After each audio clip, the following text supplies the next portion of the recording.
व्याख्यामुद्रा करसरसिजै पुस्तकं शङ्खचक्रे बिभ्रद्भिन्नस्फटिकर्जिते पुण्डरीके विषण्णः अम्लानश्रीरमृतविशधेरंशुभिः प्लावयन्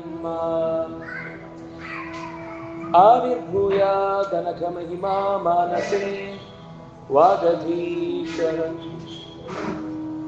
रमापतिं पूर्णगुणं मुकुन्दं व्यासं च विज्ञानसहस्रभानु पूर्णप्रबोधं च सुतत्वदीपं क्रमात् गुरूंश्च प्रणमामि मूर्ध्ना सर्वेन्द्रियाभिमानिस्थमुख्यप्राणस्थविष्णुना प्रेरितश्रीशतुष्ट्यर्थं करिष्ये कर्म चाखिलम्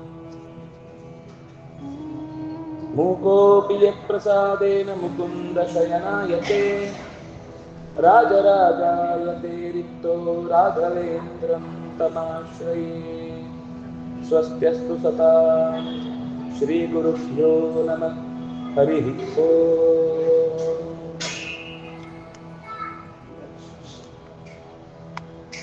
ಗುರುದೇವತೆಗಳನ್ನು ಸ್ಮರಿಸಿ ನೆರೆದಿರುವ ತಮ್ಮೆಲ್ಲರನ್ನು ಅಭಿನಂದಿಸಿ ಜಯತೀರ್ಥ ಗುರುಗಳ ಗ್ರಂಥ ಸಪ್ತಾಹದ 2ನೆಯ ದಿನದ ಚಿಂತನೆಯಲ್ಲಿ ನಾವೆಲ್ಲರೂ ಜೊತೆಯಾಗಿದ್ದೇವೆ. ಪದ್ಯಮಾಲಾ ಅಂತನ್ನುವಂಥದ್ದು ನಮ್ಮ ನಿತ್ಯದ ಅನುಷ್ಠಾನಕ್ಕೆ ಸಂಬಂಧಪಟ್ಟ ಅನೇಕ ಅಂಶಗಳನ್ನು ನಿರೂಪಣೆ ಮಾಡುವಂಥದ್ದು. ಸಾಮಾನ್ಯವಾಗಿ ನಾವು ಯಾವಾಗಲೂ ಮಾಡುವ ಕೆಲಸದಲ್ಲೇ ಹೆಚ್ಚು ಹಾಳಾಗುವಂಥದ್ದು, ಸಮಸ್ಯೆಗಳು ಬರುವಂಥದ್ದು. ಅದಕ್ಕಾಗಿ ಅಂಥದ್ದರ ಬಗ್ಗೆ ಒಂದು ಎಚ್ಚರಿಕೆಯನ್ನು ನಾವು ತೆಗೆದುಕೊಳ್ಳಬೇಕು ಅನ್ನುವ ದೃಷ್ಟಿಯಿಂದ ದೇವರ ಪೂಜೆಗೆ ಸಂಬಂಧಪಟ್ಟ ಕೆಲವು ಸಂಗತಿಯನ್ನು ಹೇಳಿ ಮೊದಲು ದೇವರ ಪೂಜೆಯನ್ನು ಮಾಡುವ ಅವಶ್ಯಕತೆಯನ್ನು ನಿನ್ನೆ ಹೇಳಿತು. ಏನಕೇನ ಪ್ರಕಾರ ಯಾವುದೇ ರೀತಿಯಿಂದಾದರೂ ಕೂಡ ನಮ್ಮ ನಿತ್ಯದ ಅನುಷ್ಠಾನ ಹೇಗೋ ದೇವರ ಪೂಜೆಯೂ ಕೂಡ ಅದು ಅನಿವಾರ್ಯ ಕರ್ತವ್ಯ. ಅದು ದೇವರಿಗೆ ಕೃತಜ್ಞತೆಯನ್ನ ಸಲ್ಲಿಸುವಂತಹ ಒಂದು ವಿಧಾನ ಅನ್ನುವುದನ್ನ ಹೇಳಿ, ಮುಖ್ಯವಾಗಿ ಮಿಂದ ಬಳಿಕ ನೀರನ್ನ ಸಂಗ್ರಹಿಸುವ ಸಂಗತಿಯನ್ನ ಹೇಳ್ತಾ, ಪಾತ್ರೆಯಲ್ಲಿ ನೀರನ್ನ ಸಂಗ್ರಹಿಸಿ ಬರುವಾಗ ವಸ್ತ್ರಪೂತಂ ಅಂತ ಬಟ್ಟೆಯಿಂದ ಶೋಧಿಸಿ ತರಬೇಕು ಅಂತ. ಅದು ನದಿಯಿಂದ ತರುವಾಗಾದ್ರೂ ಸರಿ, ಬಾವಿಯಿಂದ ತರುವಾಗಾದ್ರೂ ಸರಿ. ನಾವೀಗ ಅದಕ್ಕಿಂತಲೂ ಮುಂದುವರೆದ ಸ್ಥಿತಿಯಲ್ಲಿರುವುದರಿಂದ ನಳದಲ್ಲಿ ಹಿಡಿದಾದ್ರೂ ಸರಿ. ನಮಗೆ ನೀರು ಸಿಗುವುದಿಲ್ಲ ಅನ್ನುವ ಕಾರಣಕ್ಕೆ ಪೂಜೆ ನಿಲ್ಲಿಸುವುದಿಲ್ಲ. ನಾವು ನಮ್ಮ ದೇಹಕ್ಕೆ ಉಪಯೋಗಿಸ್ತೇವೋ ಇಲ್ವೋ, ಸ್ನಾನಕ್ಕೋ ಪಾನಕ್ಕೋ, ದೇವರಿಗೆ ಅದನ್ನೇ ನಾವು ಉಪಯೋಗಿಸುವ ಮುನ್ನ ಉಪಯೋಗಿಸಿದ್ರೆ ಆಯ್ತಷ್ಟೇ. ನಮ್ಮ ತಲೆಯಲ್ಲಿ ಏನು ಅಂದ್ರೆ, ಅಯ್ಯೋ ಇಲ್ಲಿ ಕೆರೆ ಇಲ್ಲ, ಬಾವಿ ಇಲ್ಲ, ಅದರಿಂದಾಗಿ ನಾವು ದೇವರಿಗೂ ಕೆರೆ ಇಲ್ಲ, ಬಾವಿ ಇಲ್ಲ ನಾವು ಊಟ ಬಿಟ್ಟಿದ್ದೇವಾ? ಇಲ್ಲ. ಅಂದಮೇಲೆ ಪೂಜೆಯ ವ್ಯವಸ್ಥೆಯನ್ನು ಕೂಡ ಬಿಡುವ ಹಾಗಿಲ್ಲ ಅಲ್ಲ. ಅದು ಈ ನೀರು ಆ ನೀರು ಉಪಯೋಗಿಸಿದ್ರೆ ಮೈಲಿಗೆ, ದೇವರಿಗೆ ಮೈಲಿಗೆ ಇಲ್ಲ. ಮೈಲಿಗೆ ಮಡಿ ಇರುವುದು ನಮ್ ಯೋಚನೆಗೋಸ್ಕರ, ನಮ್ ಶುದ್ಧಿಗೋಸ್ಕರ. ನಮ್ಗೆ ಆ ನೀರಿನಿಂದಲೇ ಶುದ್ಧಿ ಆಗುತ್ತೆ ಅಂದ್ರೆ ದೇವರಿಗೂ ಕೂಡ ಅದೇ ನೀರನ್ನ ಉಪಯೋಗಿಸ್ಲಿಕ್ಕೆ ಆಗುತ್ತೆ. ನಮ್ಗೆ ಚೆನ್ನಾಗಿರೋ ನೀರು ದೇವರಿಗೆ ಯಾವುದು ಗಟಾರದ ನೀರು ಅಂದ್ರೆ ಅದು ತಪ್ಪು. ನಾವು ನಮ್ಮ ನಿತ್ಯದ ಅನುಷ್ಠಾನಕ್ಕೆ ಯಾವುದನ್ನು ಬಳಸ್ತೇವೋ ಅದನ್ನೇ ದೇವರ ಪೂಜೆಗೆ ಶುದ್ಧೀಕರಿಸ್ಬೇಕಷ್ಟೆ. ಅದನ್ನ ಅವ್ರು ಹೇಳುವಾಗ ಅಂಥ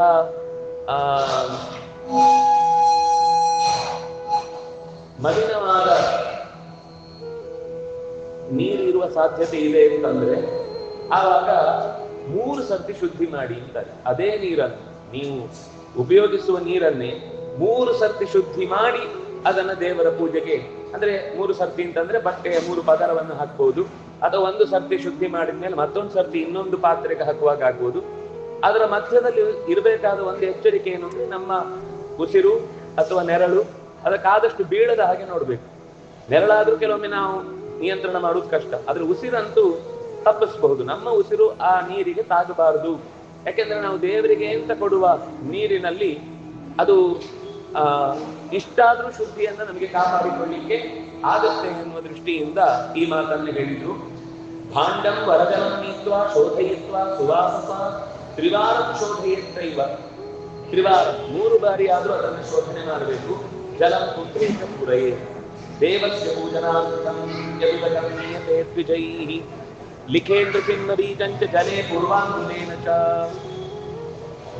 ದೇವರಿಗಾಗಿ ನಾವು ತರುವ ಅಂದ್ರೆ ಸಂಗ್ರಹ ಮಾಡಿದಂತ ಮೇಲೆ ಆ ನೀರಿನಲ್ಲಿ ಕ್ಷಂ ಅಂತ ನೃಸಿಂಹ ಬೀಜವನ್ನ ಬರೀಬೇಕು ಅಂತ. ಗೊತ್ತಿಲ್ಲದೆ ಇನ್ನೇನಾದ್ರೂ ಸೂಕ್ಷ್ಮವಾದ ಜೀವಿಗಳಿಂದ ನೀರು ಏನಾದ್ರೂ ಹಾನಿಗೊಳಗಾಗಿರಬಹುದು. ಹಾಗಾಗಿ ಕ್ಷಂ ಲಕ್ಷ್ಮೀ ನೃಸಿಂಹಾಯ ನಮಃ ಅಂತನೋ ಅಥವಾ ಬರೀ ಕ್ಷಂ ಅಂತ ಆದ್ರೂ ಸರಿ. ಅದು ಬೀಜ ಮಂತ್ರವನ್ನು ಬರೆಯುವುದು ಅಂದ್ರೆ ದೇವರ ಪೂಜೆಗಾಗಿ ಬಳಸುವಂತಹ ನೀರಿನಲ್ಲಿ ನೃಸಿಂಹನನ್ನ ಸ್ಮರಣೆ ಮಾಡಿ ಕ್ಷಂ ಅನ್ನುವ ಅಕ್ಷರವನ್ನು ಬರೆದ್ರೆ ಅದು ಶುದ್ಧಿ ಆಯಿತು ಅಂತ ಲೆಕ್ಕ. ಅಂದ್ರೆ ಭಗವಂತನ ರೂಪಗಳಲ್ಲಿ ನಮಗೆ ಶತ್ರುಗಳ ಬಾಧೆಯನ್ನು ಪರಿಹರಿಸುವ ರೂಪ ಅಂದ್ರೆ ನರಸಿಂಹ ರೂಪ. ಹಾಗಾಗಿ ಅದನ್ನ ಆ ರೀತಿ ಸ್ಮರಣೆ ಮಾಡಬೇಕು ಅಂತ ಹೇಳಿ ಯಥಾಕಾಲೋಪನ್ನಾನಿ ದ್ವಾರಾಮವನಗಾನ್ಯ ಅಕ್ರೇತಾನ್ಯ ಪ್ರದಂತಾನಿ ಗೌರ್ಯಾನಿ ಲಬ್ಧಾನಿ ಯಾನೇನ ದೈತಾನಿ ಬಾಹು ಪರಿತಾನಿ ದೇವತಾದೇವತಾಪತ್ರೇಷು ಜಾತಕಾನಿ ಕರೆ ಕಥಾ ಪಟಾಹೃತಾನಿ ಯಾನೇಶ್ಯು ಭಕ್ತಿಯೇತಾನಿ ಯತ್ನತಃ. ದೇವರ ಪೂಜೆಗಾಗಿ ಅಂದರೆ ಒಂದು ಸೂಕ್ಷ್ಮ ಇದೆ.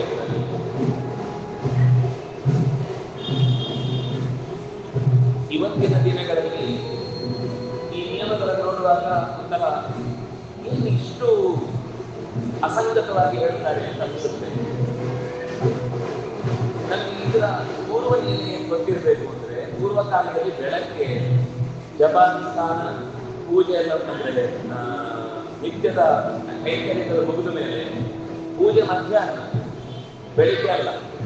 ಬೆಳಿಗ್ಗೆ ಜಪಾನುಷ್ಠಾನ ಮುಗಿದ ತಕ್ಷಣ ಪಾಠ ಪ್ರವಚನ, ಮಧ್ವಾಚಾರ್ಯರ ಜೀವನ ಚರಿತ್ರೆಯನ್ನು ಹೇಳುವಾಗ ಬೆಳಗ್ಗೆ ಸ್ನಾನ ಮಾಡಿ ಅವರ ಆತ್ಮೀಯಗಳನ್ನು ಮುಗಿಸಿ ಶಿಷ್ಯರು ಬರ್ತಾರೆ, ಅವರಿಗೆ ಪಾಠವನ್ನು 11:11 ತನಕ ಮುಗಿಸಿದ್ದೇವೆ. ಬೆಳಗ್ಗೆ ಹತ್ರ ಬರ್ತಾ ಇದೆ ಅಂತನ್ನುವಾಗ ಮತ್ತೆ ಸ್ನಾನ ಮಾಡಿ, ಅಂದ್ರೆ ಪೂರ್ವದ ಒಂದು ಸ್ನಾನ ಆಗಿರುತ್ತೆ. ಆ ಸ್ನಾನ ಆದ ಮೇಲೆ ತುಳಸಿಯನ್ನ ಹೂವನ್ನ ಅವತ್ತಿಗೆ ಬೇಕಾದನ್ನ ಆದಷ್ಟು ಅವತ್ತಿಗೆ ತೆಗೆದುಕೊಳ್ಳಬೇಕಾದದ್ದು ನಿಯಮ. ಒಂದು ವೇಳೆ ಮರು ದಿವಸ ತೆಗೆಯಲಿಕ್ಕಾಗಲಿಲ್ಲ ಅನ್ನುವ ಸ್ಥಿತಿ ಇದ್ರೆ ಆವಾಗ ಹಿಂದಿನ ದಿವಸ ತೆಗೆದಿಡಬೇಕು. ಆದ್ರಿಂದ ಅಂತಹ ಒಂದು ವ್ಯವಸ್ಥೆಯ ಮಧ್ಯದಲ್ಲಿ ಇವತ್ತು ನಾವು ಬೆಳಿಗ್ಗೆ ಎದ್ದ ತಕ್ಷಣ ಮೊದಲನೇ ಸ್ನಾನ, ಅಲ್ಲೇ ಜಪ, ಅಲ್ಲೇ ಪೂಜೆ ಆಗುತ್ತೆ ಅಂದಾಗ ಇಲ್ಲೊಂದು ಮಾತಿದೆ. ಏನಂದ್ರೆ ಸ್ನಾನ ಮಾಡಿದ ತುಳಸಿ ಹೂಗಳನ್ನು ಕೀಳಬಾರದು. ಮತ್ತೆ ಪೂಜೆಗೆ ಕೂತ್ಕೊಳ್ಳೋ ಮುಂಚೆ ಸ್ನಾನ ಮಾಡಬೇಕು ಅಂತಿದೆ. ನಮ್ಗೆ ಬೆಳಿಗ್ಗೆ ಎದ್ದ ತಕ್ಷಣ ಒಮ್ಮೆ ಸ್ನಾನ ಮುಗಿಸಿ ಹೂ ತಂದು ತುಳಸಿ ತಂದು ಮತ್ತೊಮ್ಮೆ ಸ್ನಾನ ಮಾಡಿ ಮತ್ತೆ ಪೂಜೆ ಮಾಡುವುದು ಅಂದ್ರೆ ನಮ್ಗೆ ಇರುವ ಬೆಳಗಿನ ಒಂದಿಷ್ಟು ಸಮಯದ ಒಳಗೆ ನಮಗೆ ಹೊರಗಿನ ಕಾರ್ಯಕ್ರಮಗಳೆಲ್ಲ ನಮ್ಗೆ 8 ಗಂಟೆ ಶುರುವಾಗಿ ಆಗುತ್ತೆ. ಅಷ್ಟರೊಳಗೆ ನಾವು ಅದು ಸೂರ್ಯವಂಶದವರು ಅಂದ್ಮೇಲೆ ಎದ್ದು 2 ಸರ್ತಿ ಸ್ನಾನ ಮಾಡುವುದಂತೂ ಸೂರ್ಯ ಎದ್ದ ಮೇಲೆನೆ ನಾವು ನಮ್ಮ ಎಲ್ಲ ಕೈಕರ್ಯ ಶುರು ಮಾಡುವುದು. ಅಂಥದ್ರಲ್ಲಿ ಇದೆಲ್ಲ ಒಂಥರ ಏನಪ್ಪ ಇಷ್ಟು ಕಠಿಣವಾಗಿ ಹೇಳ್ತಾ ಇದ್ದಾರೆ ಅಂತ ಅನ್ಸುತ್ತೆ. ನಮ್ಗೆ ಆ ಕಾಲದ ಕ್ರಮ ಗೊತ್ತಿದ್ರೆ ಇದು ಅಸಂಗತ ಅಂತ ಅನಿಸುವುದಿಲ್ಲ. ಆದ್ರೆ ಇವತ್ತು ನಾವು ಹಾಗಾದ್ರೆ ಏನ್ ಮಾಡ್ಬೇಕು? ಕನಿಷ್ಠ ಪಕ್ಷ ಕೈಕಾಲು ಚೆನ್ನಾಗಿ ತೊಳೆದು ಹೂ ತುಳಸಿಗಳನ್ನ ತರುವುದನ್ನ ಅಭ್ಯಾಸ ಮಾಡಬೇಕು. ಅಂದ್ರೆ ಈಗ ನಾವು 2ನೇ ಸರ್ತಿ ಸ್ನಾನ ಮಾಡಿ ಮತ್ತೆ ಪೂಜೆ ಮಾಡುವುದು ಅನ್ನೋದು ಕಷ್ಟಕರ ಅಂತ ಅನ್ನಿಸಿದ್ರೆ ನಾನು ಹೇಳುದು, ಈ ಅವ್ಯವಸ್ಥೆಗಾಗಿ ನಾವು ಪೂಜೆ ಬಿಡುವುದರ ಬದಲು ಪೂಜೆ ಮಾಡುವಾಗ ಇಷ್ಟಾದ್ರೂ ಕೆಲವು ಸರಳ ಸೂತ್ರಗಳನ್ನು ನಾವು ಹಾಕಿಕೊಳ್ಬೇಕಾಗುತ್ತೆ. ಯಾಕೆಂದ್ರೆ ಗೃಹಸ್ಥನಾದವನಿಗೆ 2 ಸ್ನಾನ ಅಂತ, ಸನ್ಯಾಸಿಗೆ 3 ಸ್ನಾನ. ಹಾಗಾಗಿ ಗೃಹಸ್ಥನಾದವನು 2 ಸ್ನಾನ ಅಂತಂದಾಗ ಬೆಳಗ್ಗೆ ಒಂದು ನಿತ್ಯಾನುಷ್ಠಾನ ಮುಗಿಯುವಾಗ ಸ್ನಾನ, ಮಧ್ಯಾಹ್ನದ ಅನುಷ್ಠಾನಕ್ಕಾಗಿ ಮತ್ತೆ ಸ್ನಾನ ಮಾಡುವ ಮುಂಚೆ ಅವನು ಹೂ ತುಳಸಿಗಳ ಸಂಗ್ರಹ ಮಾಡುವಂಥದ್ದು ಕ್ರಮ. ಅದರಲ್ಲಿ ಎಂಥದ್ದು ಹೂಗಳನ್ನ ಉಪಯೋಗಿಸಬೇಕು ಅಂತ ಅವರು ಹೇಳುವಾಗ ಅಕ್ರೀತಾನೆ, ದುಡ್ಡು ಕೊಟ್ಟು ತಗೊಂಡದ್ದಾಗಬಾರದು ಅಂತಾರೆ. ನಾವು ಇವತ್ತು ಹೂ ಬೇಕು ಅಂದ್ರೆ ದುಡ್ಡು ಕೊಟ್ಟೇ ತಗೊಳ್ಳುವಂತಹದ್ದು ಸ್ಥಿತಿ ಇದೆ, ನಮ್ಮ ಪರಿಸ್ಥಿತಿ ಆಗಿದೆ. ಆಮೇಲೆ ಬೇರೆ ಯಾರ್ದೋ ಮನೆಯ ತೋಟದಿಂದ ಕೇಳದೆ ತಂದದ್ದಾದ್ರೆ ದೇವರಿಗೆ ಉಪಯೋಗಕ್ಕಿಲ್ಲ. ದೇವಸ್ಥಾನಕ್ಕೆ ಅಂತ ಮೀಸಲಾದ ಉದ್ಯಾನದಿಂದ ನಾವು ಕಿತ್ತು ತರ್ತೇವೆ ಅಂದ್ರೆ ಅದು ಸರ್ವಥಾ ಸಲ್ಲ, ತರಲೇಬಾರದು. ಆ ಮನೆಯಲ್ಲಿ ಅವರು ಪೂಜೆ ಮಾಡುವವರು ಅವರೇ ಉಪಯೋಗಿಸುವ ಮುಂಚೆನೆ ತಗೊಂಡು ಬರ್ತೇವೆ ಅಂದ್ರೆ ಅದು ತಪ್ಪು. ಅವ್ರ ಹತ್ರ ಕೇಳಿ ಅವರ ಅಗತ್ಯಕ್ಕಿಂತ ಹೆಚ್ಚಿನದಿದ್ರೆ ತರಬಹುದು, ಬಿಟ್ರೆ ಹಾಗೆ ತರ್ಲಿಕ್ಕಿಲ್ಲ. ಇನ್ನು ಶುದ್ಧಿ ಇಲ್ಲದವ, ಅವನಿಗೆ ದೇಹದ ಸ್ವಚ್ಛತೆ ಇಲ್ಲ, ಮಾನಸಿಕ ಸ್ವಚ್ಛತೆ ಇಲ್ಲ, ಬಾರಿ ನನ್ನ ಹತ್ರ ತಂದು ಕೊಟ್ಟರೆ ದುಡ್ಡಿದೆ ಅನ್ನೋದಕ್ಕೋಸ್ಕರ ತಂದು ಕೊಡ್ತೇನೆ ಅಂದ್ರೆ ಅಂತವನ ಹತ್ರನು ತಗೊಳ್ಬಾರ್ದು. ಭೂಮಿಯಲ್ಲಿ ಬಿದ್ದದ್ದಾದ್ರೆ ಪಾರಿಜಾತ ಒಂದು ಬಿಟ್ಟು, ಪಾರಿಜಾತಕ್ಕೊಂದು ಎಕ್ಸ್ಕ್ಯೂಸ್ ಇದೆ, ಯಾಕಂದ್ರೆ ನೀವು ಅದನ್ನ ಮರದಿಂದ ಕೀಳುವ ಮುಂಚೆ ಅದು ಬಿದ್ದಾಗಿರುತ್ತೆ. ಹಾಗಾಗಿ ಅದೊಂದು ಬಿಟ್ಟು ಉಳಿದ ಯಾವ ಹೂ ಕೂಡ ಭೂಮಿಗೆ ಬಿದ್ದದ್ದನ್ನ ಹೆಕ್ಕಿ ತರುವಂತದ್ದಿಲ್ಲ. ಇನ್ನು ಅದನ್ನು ತರುವಾಗ ಈ ಕ್ಯಾಸ್ಟರ್ ಆಯಿಲ್ ಇದ್ದು ಎಲೆ ಇದೆಯಲ್ಲ, ಏರಂಡ ಅಂತ ಹೇಳ್ತಾರೆ ಅದಕ್ಕೆ, ಅಂತ ಕೆಲವು ಎಲೆಗಳಲ್ಲಿ ತರಬಾರದು. ಅಕ್ಕ ಅಂದ್ರೆ ಎಕ್ಕ ಅಂತ ಹೇಳ್ತೀವಲ್ಲ, ಎಕ್ಕದ ಗಿಡ ಅಥವಾ ಏರಂಡ, ಇಂಥ ಎಲೆಗಳಲ್ಲಿ ತರಬಾರದು. ಬಾಳೆ ಎಲೆ ಅಥವಾ ಹಲಸಿನ ಎಲೆ, ಇಂಥದ್ದು ಯಾವ್ದಾದ್ರು ಎಲೆಗಳಿದ್ರೆ, ಅಂದ್ರೆ ದೇವರ ಪೂಜೆಗಾಗಿ ಬಳಸುವಂತಹ ಪತ್ರಗಳು ಒಂದಿಷ್ಟಿವೆ, ಅಂತ ಪತ್ರಗಳಲ್ಲಿ ಅದನ್ನ ಹೊತ್ತು ತರಬೇಕು. ಅಥವಾ ನಮ್ದೇ ಬುಟ್ಟಿಯನ್ನ, ಬೆತ್ತದ ಬುಟ್ಟಿಯನ್ನ ಮಾಡ್ಕೊಂಡಿದ್ರೆ ಅದರಲ್ಲಿ ತರಬೇಕು. ಇನ್ನು ಬಟ್ಟೆಯಲ್ಲಿ ತರಬಾರದು. ಕೆಲವರು ಸೀರೆ ಒಂದಿಷ್ಟು ಎಲ್ಲೋ ಸಿಕ್ಕಿದ್ದನ್ನೆಲ್ಲ ಹೆಚ್ಕೊಂಡು ಬಟ್ಟೆಯಲ್ಲಿ ತಂದು ದೇವರ ಮುಂದೆ ಸಮರ್ಪಣೆ, ಅದು ನಾವು ಪುಟ್ಟ ಬಟ್ಟೆ, ಮೈಯ ಗಂಧ ಅದರಲ್ಲಿ ಇರುತ್ತೆ, ಅದರಿಂದಾಗಿ ಅದು ದೇವರಿಗೆ ಉಪಯುಕ್ತ ಅಲ್ಲ. ಇನ್ನು ಪರಿಮಳವೇ ಇಲ್ಲ, ಅದು ಪ್ಲಾಸ್ಟಿಕ್ ಇಂತಲೂ ಕಡೆ ಅನ್ನೋ ತರ ಇದ್ರೆ ಅಂತದ್ದು ಹೂ ಕೂಡ ದೇವರಿಗೆ ಬೇಕಿಲ್ಲ. ನಮ್ಗೆ ಸಾಮಾನ್ಯವಾಗಿ ಸಿಗುವುದೇ ಅಂತದ್ದು, ಒಂದೋ ಮೂಗಿಗೆ ಘಾಟ್ ಬಡಿಯುವಂತ ಗೊಂಡೆ ಅಂತದ್ದು ಇರುತ್ತೆ. ಇಲ್ಲ ಅಂದ್ರೆ ಇನ್ಯಾವುದೂ ಪರಿಮಳವೇ ಇಲ್ಲದ, ಅದು ಈ ಮೂಗಿನೊಳಗೆ ಹಾಕಿದ್ರು ಪರಿಮಳ ಬರುವುದಿಲ್ಲ ಅಂತ ಹೂಗಳನ್ನ, ಸುಗಂಧಿನಿ ಯಾವುದಲ್ಲವೋ, ಯಾವುದು ಗಂಧ ಭರಿತ ಅಲ್ಲವೋ ಅಂತದ್ದನ್ನ ದೇವತೆಗಳಿಗೆ, ಭಗವಂತನಿಗೆ ಒಪ್ಪಿಸುವುದು ಬೇಡ ಅಂತ ಹೇಳಿ ಒಂದು ಅರ್ಘ್ಯಪಾದ್ಯಾದಿ ಸಂಭಾರ, ಸ್ನಾನ ಅಂದ್ರೆ ಎರಡನೇ ಸ್ನಾನ ಮಾಡುವಾಗ ಅಥವಾ ಸ್ನಾನಕ್ಕಿಂತ ಮುಂಚೆ ಅರ್ಘ್ಯ ಪಾದ್ಯಾದಿ 5 ಪಂಚಪಾತ್ರೆ ಅಂತ ಹೇಳ್ತೀವಲ್ಲ, ಪೂಜೆಗಾಗುವಾಗ. ನಿತ್ಯಕ್ಕೆ ನಮಗೆ ಒಂದು ಅನುಷ್ಠಾನಕ್ಕೆ ಒಂದು ಬೇರೆನೇ ಇದೆ. ದೇವರಿಗೆ ಆಗುವಾಗ ಅರ್ಘ್ಯ, ಪಾದ್ಯ, ಆಚಮನ, ಸ್ನಾನ, ಪುನರಾಚಮನ, ಇಷ್ಟಕ್ಕೆ ಸಂಬಂಧಪಟ್ಟ ಹಾಗೆ ಪ್ರತ್ಯೇಕವಾಗಿ 5 ಸ್ಥಾನಿಗಳನ್ನು ಇಟ್ಟುಕೊಂಡು ಕೈಕಾಲುಗಳನ್ನ, ಅಂದ್ರೆ ಹೂ ತಂದ ಮೇಲೆ ಮತ್ತೊಮ್ಮೆ ಕೈಕಾಲು ತೊಳೆದು ದೇವರ ಮನೆಯ ಹೋಗುವ ಮುನ್ನ ಹೊಸ್ತಿಲಿಗೆ ನಮಸ್ಕರಿಸಿ, ಅಂದ್ರೆ ದೇವರ ಕೋಣೆ ಒಳಕ್ಕೆ ಹೋಗುವಾಗ ಅಲ್ಲಿ ನಂದ, ಸುನಂದ, ಚಂಡ, ಪ್ರಚಂಡ, ಜಯ, ವಿಜಯ, ಕುಮುದ, ಕುಮುದೇಕ್ಷಣ ಅಂತ ಪೂರ್ವಾದಿ ದಿಕ್ಕಿನಿಂದ ಇಡೀ ಪ್ರದಕ್ಷಿಣಾಕಾರವಾಗಿ ಅವರು 8 ಜನ ಬಾಗಿಲು ಕಾಯ್ತಾ ಇರ್ತಾರೆ. ಅವರನ್ನ ನೆನೆದು ದೇವರ ಒಳಗೆ, ದೇವರ ಮನೆಯ ಒಳಗೆ ಕಾಲಿಡಬೇಕು ಅಂತ. ಅದು ನಮ್ಗೆ ಅಂತರಂಗದಲ್ಲೂ ಹಾಗೇನೆ. ನಾವು ಓಂಕಾರದ ಚಿಂತನೆಯಲ್ಲಿ ಅಂತರಂಗಕ್ಕೆ ಒಳಗೆ ಹೋಗ್ಬೇಕು ಅಂದ್ರೆ ಅಲ್ಲಿ ಜಯ ವಿಜಯರೇ ನಮ್ಗೆ ತಡೆದು ನಿಲ್ಲಿಸುವರು. ಅವರು ಕೂಡ ಅದು ಕುಂಭಕರ್ಣ, ರಾವಣ, ಹಿರಣ್ಯಾಕ್ಷ, ಹಿರಣ್ಯಕಶಿಪು, ಶಿಶುಪಾಲ, ದಂತವಕ್ರರಾಗಿ ಅನೇಕ ತಡೆ ಒಡ್ಡುತ್ತಾರೆ. ಅದಕ್ಕೋಸ್ಕರನೇ ವರಾಹ, ನರಸಿಂಹ, ರಾಮಕೃಷ್ಣ ಅನ್ನುವ 4 ರೂಪಗಳಿಂದ ನಮಗೆ ಅದರ ರಕ್ಷಣೆಗೋಸ್ಕರನೇ ಭಗವಂತನ ಆ ರೂಪಗಳಾದದ್ದು. ಹಾಗಾಗಿ ಇವರು 4 ಜನರನ್ನು ಸ್ಮರಣೆ ಮಾಡಿಕೊಂಡು ನಾವು ದೇವರ ಕೋಣೆಯನ್ನು ಪ್ರವೇಶ ಮಾಡುವಂಥದ್ದು. ಇನ್ನು ದೇವತೆಗಳನ್ನೆಲ್ಲ ಪ್ರಾರ್ಥಿಸಿ ಒಳಕ್ಕೆ ಹೋಗಿ ಕೂಡುವಾಗ ವಾಯು ಆಯಾಹಿ ದರ್ಶತೆ ಅಂತ ನಾವು ವಾಯುವಿನ ಆಹ್ವಾನ ಮಾಡಿ ಕರೆಯುವಂತ ಮಂತ್ರ ಅದು. ಅಲ್ಲಿ ವಾಯು ಅಂದ್ರೆ ಪರಮಾತ್ಮನನ್ನೇ ಹೇಳ್ತಾ ಇರುವುದು. ನೀನು ನಮಗೆ ಇಲ್ಲಿ ಆಸನಕ್ಕಾಗಿ, ನಾವು ಕೂಡುವಂತಹ ಜಾಗದ ಶುದ್ಧಿಗಾಗಿ ನಮ್ಮ ಜೊತೆಗಿದ್ದು, ಇಮೇ ಸೋಮ ಅಲಂಕೃತ, ಈ ಮನಸ್ಸಿನ ಸೋಮ ಎಲ್ಲಿದೆ ಇವತ್ತು? ಸೋಮರಸ ಅಂದ್ರೆ ಏನು ಅಂತಾನೆ ಅಪರಿಚಿತವಾದ ವಸ್ತು ನಮ್ಗೆ ಇವತ್ತು. ಅಲ್ಲಿ ಆಚಾರ್ಯರದಕ್ಕೆ ಹೇಳಿದ್ರು, ಸೋಮ ಅಂದ್ರೆ ಶುದ್ಧವಾದ ಮನಸ್ಸಿನ ಭಕ್ತಿಯ ರಸ, ಶುದ್ಧವಾದ ಮನಸ್ಸಿನ ಭಕ್ತಿಯ ರಸವೇ ಸೋಮ. ಆ ಸೋಮವನ್ನು ಇಟ್ಟಿದ್ದೇನೆ ದೇವರೇ, ಭಕ್ತಿಯಿಂದ ಕೊಡುವ ನನ್ನ ಒಂದು ಸಣ್ಣ ಸಣ್ಣ ಏನೇನು ಅರ್ಚನೆಗಳಿವೆ, ಹೂ ಇರ್ಬೋದು, ಹಣ್ಣಿರ್ಬೋದು, ಪಾದ್ಯ ಇರ್ಬೋದು, ಅರ್ಘ್ಯ ಇರ್ಬೋದು, ಎಲ್ಲವನ್ನು ಕೂಡ ನೀನು ಪ್ರೀತಿಯಿಂದ ಸ್ವೀಕರಿಸಬೇಕು ಅಂತ ಹೇಳಲಿಕ್ಕೋಸ್ಕರ ಅವರನ್ನ ಅಂದ್ರೆ ದೇವತೆಗಳನ್ನ ಕರೆದು ನಮ್ಮ ಮನಸ್ಸಲ್ಲಿ ಅವರ ಮುಂದೆ ಇಡುವಂಥದ್ದು. ಇದರ ಮಧ್ಯದಲ್ಲಿ ಕೆಲವು ದಿನಗಳಲ್ಲಿ ತುಳಸಿಯನ್ನ ಕೊಯ್ಯಬಾರದು ಅಂತಿದೆ. ಮತ್ತೆ ತುಳಸಿಯನ್ನು ಕೊಯ್ಯುವಾಗ ನಮ್ಮಲ್ಲಿ ಒಳ್ಳೆ ಹಸು ಹುಲ್ಲು ಮೇದಾಗ ಎಲ್ಲ ಕಿತ್ಕೊಂಡು ಬರ್ತೇವೆ ನಾವು. ಅದು ಈ ಅಂಗಡಿಯಲ್ಲಂತೂ ಗಿಡನೇ ತಂದು ಇಟ್ಟಿರ್ತಾರೆ. ಅದರಷ್ಟು ತಪ್ಪು ಕೆಲಸ ಇನ್ನೊಂದಿಲ್ಲ. ನಮ್ಗೆ ಹೇಗೆ ಕೈ ಕಾಲು ಮುರಿದ್ರೆ ಸುಖವಾಗಿರ್ತೇವೆ ನಾವು, ಅದಕ್ಕೊಂದು ವ್ಯವಸ್ಥೆ ಮಾಡಿದ್ದಾರೆ. 4 ದಳ, ಮತ್ತೆ ಆ 4 ದಳದ ಕೊನೆಯಲ್ಲಿ ಒಂದು ಕಡ್ಡಿ ಇರುತ್ತಲ್ಲ, ಆ 2 ಹೆಗ್ಗೆ ಅಂತ ಹೇಳ್ತೇವೆ ನಾವು. 4 ದಳ ಆದ್ಮೇಲೆ 2 ಎಲೆ ಹೆಗ್ಗೆ ಬಿಟ್ಟಿರುತ್ತಲ್ಲ, ಇದರ ಬುಡವನ್ನ ಕಿತ್ತಬೇಕು. ಅದು ಉಗುರು ತಾಗಿಸದೆ ಈ ಬುಡದಲ್ಲಿ ಮತ್ತೆ ಕಡ್ಡಿ ಉಳಿಬಾರ್ದಲ್ಲಿ, ಕಡ್ಡಿ ಉಳಿಯದ ಹಾಗೆ ಕೀಳಬೇಕು. ಉಗುರು ತಾಗಿಸದೆ ಆ ಎರಡು ಆ ಎಲೆಗಳ ದಳಗಳ ನಡುವೆ ಕಡ್ಡಿ ಉಳಿಯದಂತೆ ಕೀಳಬೇಕು. ಇಟ್ಟು ನಾವು ದೇವರಿಗೆ ತಂದು ಒಪ್ಪಿಸ್ಬೇಕು. ಅದರಲ್ಲೂ ಭಗವಂತನಿಗೆ ಮಂಜರಿ ಅಂದ್ರೆ ಬಹಳ ಇಷ್ಟ ಅಂತ. ಮಂಜರಿ ಅಂದ್ರೆ ಅದರ ಹೂ. ನಮ್ಮಲ್ಲಿ ಸಾಮಾನ್ಯ ಹೂ ಅಂತದ್ದು ಅಂದ್ರೆ ತುಳಸಿಯಲ್ಲಿ ಕದಿರು ಅಂತ ಹೇಳ್ತಾರಲ್ಲ, ಅದು ಅಂದ್ರೆ ತೆಗೆದು ಎಸಿತಾರೆ. ವಸ್ತುತಃ ದೇವರಿಗೆ ಬಹಳ ಇಷ್ಟ. ತುಂಬಾ ಬೆಳೆದದ್ದಾಗಬಾರದು. ಬೆಳೆದು ಹೋಗಿ ಅದು ಒಣಗಿ ಹೋಗಿದ್ರೆ ಅದನ್ನ ಉಪಯೋಗಿಸ್ಬೇಕಾಗಿಲ್ಲ. ಆದ್ರೆ ಸಹಜವಾಗಿ ದೇವರಿಗೆ ಅದರ ಮಂಜರಿ ಅಂತ ಅನ್ನೋದು ಬಹಳ ಇಷ್ಟ ಅಂತ. ಹೀಗೆ ಆ ತುಳಸಿಯನ್ನ ತರುವ ವಿಷಯದಲ್ಲಿ ಒಂದಿಷ್ಟು ವಿವರಣೆಗಳಿವೆ. ಆ ತುಳಸಿ ಹತ್ರ ಹೋಗಿ ಪ್ರಾರ್ಥನೆ ಮಾಡ್ಬೇಕಂತೆ. ನಾನು ನಿನ್ನನ್ನ ದೇವರ ಪೂಜೆಗಾಗಿ ಕೊಯ್ತಾ ಇದ್ದೇನೆ. ನಾನು ಆ ಮಂತ್ರ ಯಾಕೆ ಹೇಳಿಲ್ಲ ಅಂದ್ರೆ ನಮ್ಗೆ ಆ ಮಂತ್ರ ನೆನಪಿರುವುದಿಲ್ಲ. ಈಗ ನಾನು ಹೇಳಿದ್ರು ಕೂಡ ಕನಿಷ್ಠ ಪಕ್ಷ ನಮ್ಮ ಮನಸ್ಸಿನಲ್ಲಿ ಒಂದು ಪ್ರಾರ್ಥನೆ ಇರಬೇಕು. ಏನು ಅಂದ್ರೆ, ದೇವರ ಪೂಜೆಗಾಗಿ ನಿನ್ನನ್ನು ಸ್ವೀಕಾರ ಮಾಡ್ತಾ ಇದ್ದೇನೆ, ದಯವಿಟ್ಟು ನೀನು ಕೋಪ ಮಾಡಿಕೊಳ್ಳದೆ ದೇವರ ಪೂಜೆಗಾಗಿ ನೀನು ಇಲ್ಲದೆ ಇದ್ರೆ ದೇವರ ಪೂಜೆ ಒಲ್ಲನೋ ಹರಿಕೊಳ್ಳನು. ನಿನ್ನನ್ನ ಉಪಯೋಗಿಸದೇ ಇದ್ರೆ, ಎಲ್ಲಿವರೆಗೆ ಹೇಳ್ತಾರೆ ಅಂದ್ರೆ, ಅಕಸ್ಮಾತ್ ನಾವು ಯಾವುದೋ ಊರಿಗೆ ಹೋದಾಗ ಅಲ್ಲಿ ತುಳಸಿಯೇ ಇಲ್ಲ ಅಂತ ಸಂದರ್ಭದಲ್ಲಿ ನಾವು ಮನೆಯಿಂದ ಹೋಗುವಾಗ ಕಾಷ್ಟ ಆದ್ರೂ ತಗೊಂಡು ಹೋಗ್ಬೇಕು ಅಂತ ಹೇಳ್ತಾರೆ. ಅದೂ ಸಿಗ್ಲಿಲ್ಲ ಅಂತ ಇಟ್ಕೊಳ್ಳಿ. ಕೊನೆಗೆ ಒಣಗಿದ ತುಳಸಿ ಆದ್ರೂ ಸರಿ ಅಂತ. ಅದೂ ಸಿಗ್ಲಿಲ್ಲ ಅಂದ್ರೆ ತುಳಸಿಯನ್ನ ಸ್ಮರಣೆ ಮಾಡಿಕೊಂಡಾದ್ರೂ, ದೇವರೇ ಇವತ್ತೊಂದು ದಿವಸ ತುಳಸಿ ನನಗೆ ಸಿಗಲಿಲ್ಲ, ಇವತ್ತು ಸ್ಮರಣೆ ಮಾತ್ರದಿಂದ ನಿನಗೆ ದೇವರ ಪೂಜೆಗೆ ತುಳಸಿಯನ್ನು ಬಳಸಿಕೊಳ್ತಾ ಇದ್ದೇನೆ, ತುಳಸಿ ನಮಃ ಅಂತ ಸ್ಮರಣೆ ಮಾಡಿ ದೇವರಿಗೆ ಇವತ್ತು ನಾನು ತುಳಸಿ ಅರ್ಪಣೆಯನ್ನ ನಾಮಸ್ಮರಣೆಯಿಂದಲೇ ಮಾಡ್ತಾ ಇದ್ದೇನೆ ಅಂತ ಕೊಡುವಂಥದ್ದು. ಹೀಗೆ ಅಲ್ಲಿ ಆ ತುಳಸಿಯನ್ನ ಕೀಳುವಾಗ ಅದನ್ನ ಹೇಳಬೇಕಾದ ಮಂತ್ರವನ್ನು ಹೇಳುದು. ತುಳಸ್ಯಮೃತ ಜನ್ಮಾಸಿ ಸದಾತ್ವಂ ಕೇಶವ ಪ್ರಿಯೇ ಕೇಶವಾರ್ಥಂ ಚಿನೋಮಿ ತ್ವಾಂ ಕ್ಷಮಸ್ವ ಹರಿವಲ್ಲಭೆ. ಹರಿವಲ್ಲಭೆ ತ್ವಾಂ ಚಿನೋಮಿ. ನಿನ್ನನ್ನ ಅಲ್ಲಿ ನಾನು ಕೀಳುವುದು ಅಂತ ಶಬ್ದ ಬಳಸ್ದೆ, ಆಯ್ದುಕೊಳ್ತೇನೆ ಅಂತ. ಕೀಳುವುದು ಅಂದ್ರೆ ಒಂಥರ ಅದ್ರಲ್ಲಿ ಕ್ರೂರತೆ ಇದೆ, ಅದು ಕೀಳುವುದಲ್ಲ.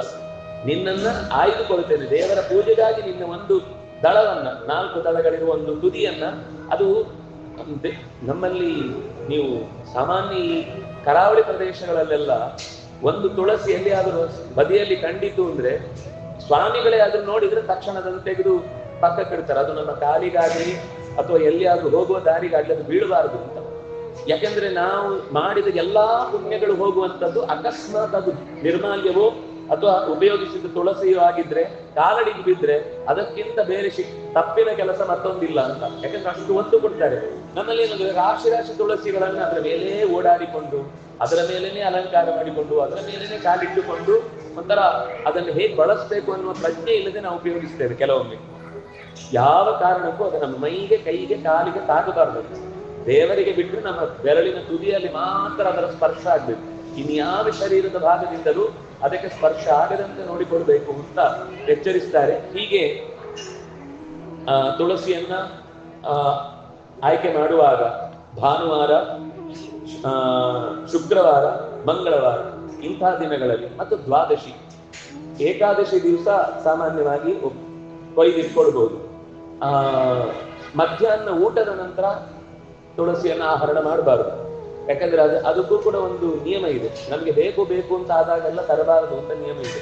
ಹೀಗೆ ಸಂಕ್ರಾಂತಿಯ ದಿನ, ಗ್ರಹಣದ ಹೊತ್ತಿಗೆ, ಈ ಸಮಯದಲ್ಲೆಲ್ಲ ತುಳಸಿಯನ್ನ ಕೀಳಬಾರದು ಅಂತ ನಿಯಮ ಇದೆ. ಹೀಗೆ ಒಂದು ವೇಳೆ ಅದನ್ನ ದಾಸರು ಹೇಳುವಾಗ ದಳವಿದ್ದರೆ ಒಳಿತು, ಇಲ್ಲದಿದ್ದರೆ ಕಾಷ್ಟ, ಎಲೆ ಮೃತ್ತಿಕೆಗಳಿಂದಲೂ ಪೂಜೆ ಮಾಡಲು ಬಹುದು. ತುಳಸಿ ನಿರ್ಮಾಲ್ಯವಾದರೂ ತ್ರಿವಾರದಲ್ಲಿ ತೊಳೆದು ಏರಿಸು ತಲಿಬಹುದು. ಈಗ ಮರು ದಿವಸಕ್ಕೆ ಸಿಗಲಿಲ್ಲ, ನಿರ್ಮಾಲ್ಯ ಇದೆ, ನಾವು ಬೇರೆ ದೇವತೆಗಳಿಗೆ ಇನ್ನೂ ಹಾಕಿಲ್ಲ, ದೇವರದ್ದೇ ಮೈ ಮೇಲಿಂದ ತೆಗೆದದ್ದು, ಹೊಸ್ತಿಲ್ಲ. ಆವಾಗ ಅದನ್ನು ಮತ್ತೊಂದು ಸರ್ತಿ ಚೂರು ನೀರು ಪ್ರೋಕ್ಷಣೆ ಮಾಡಿ ಮರು ದಿವಸಕ್ಕೆ ಮತ್ತೆ ಏರಿಸ್ಬೋದು. 3 ಸರ್ತಿಗೆ ಮತ್ತೆ ಅದನ್ನು ಉಪಯೋಗಿಸ್ಬೋದು.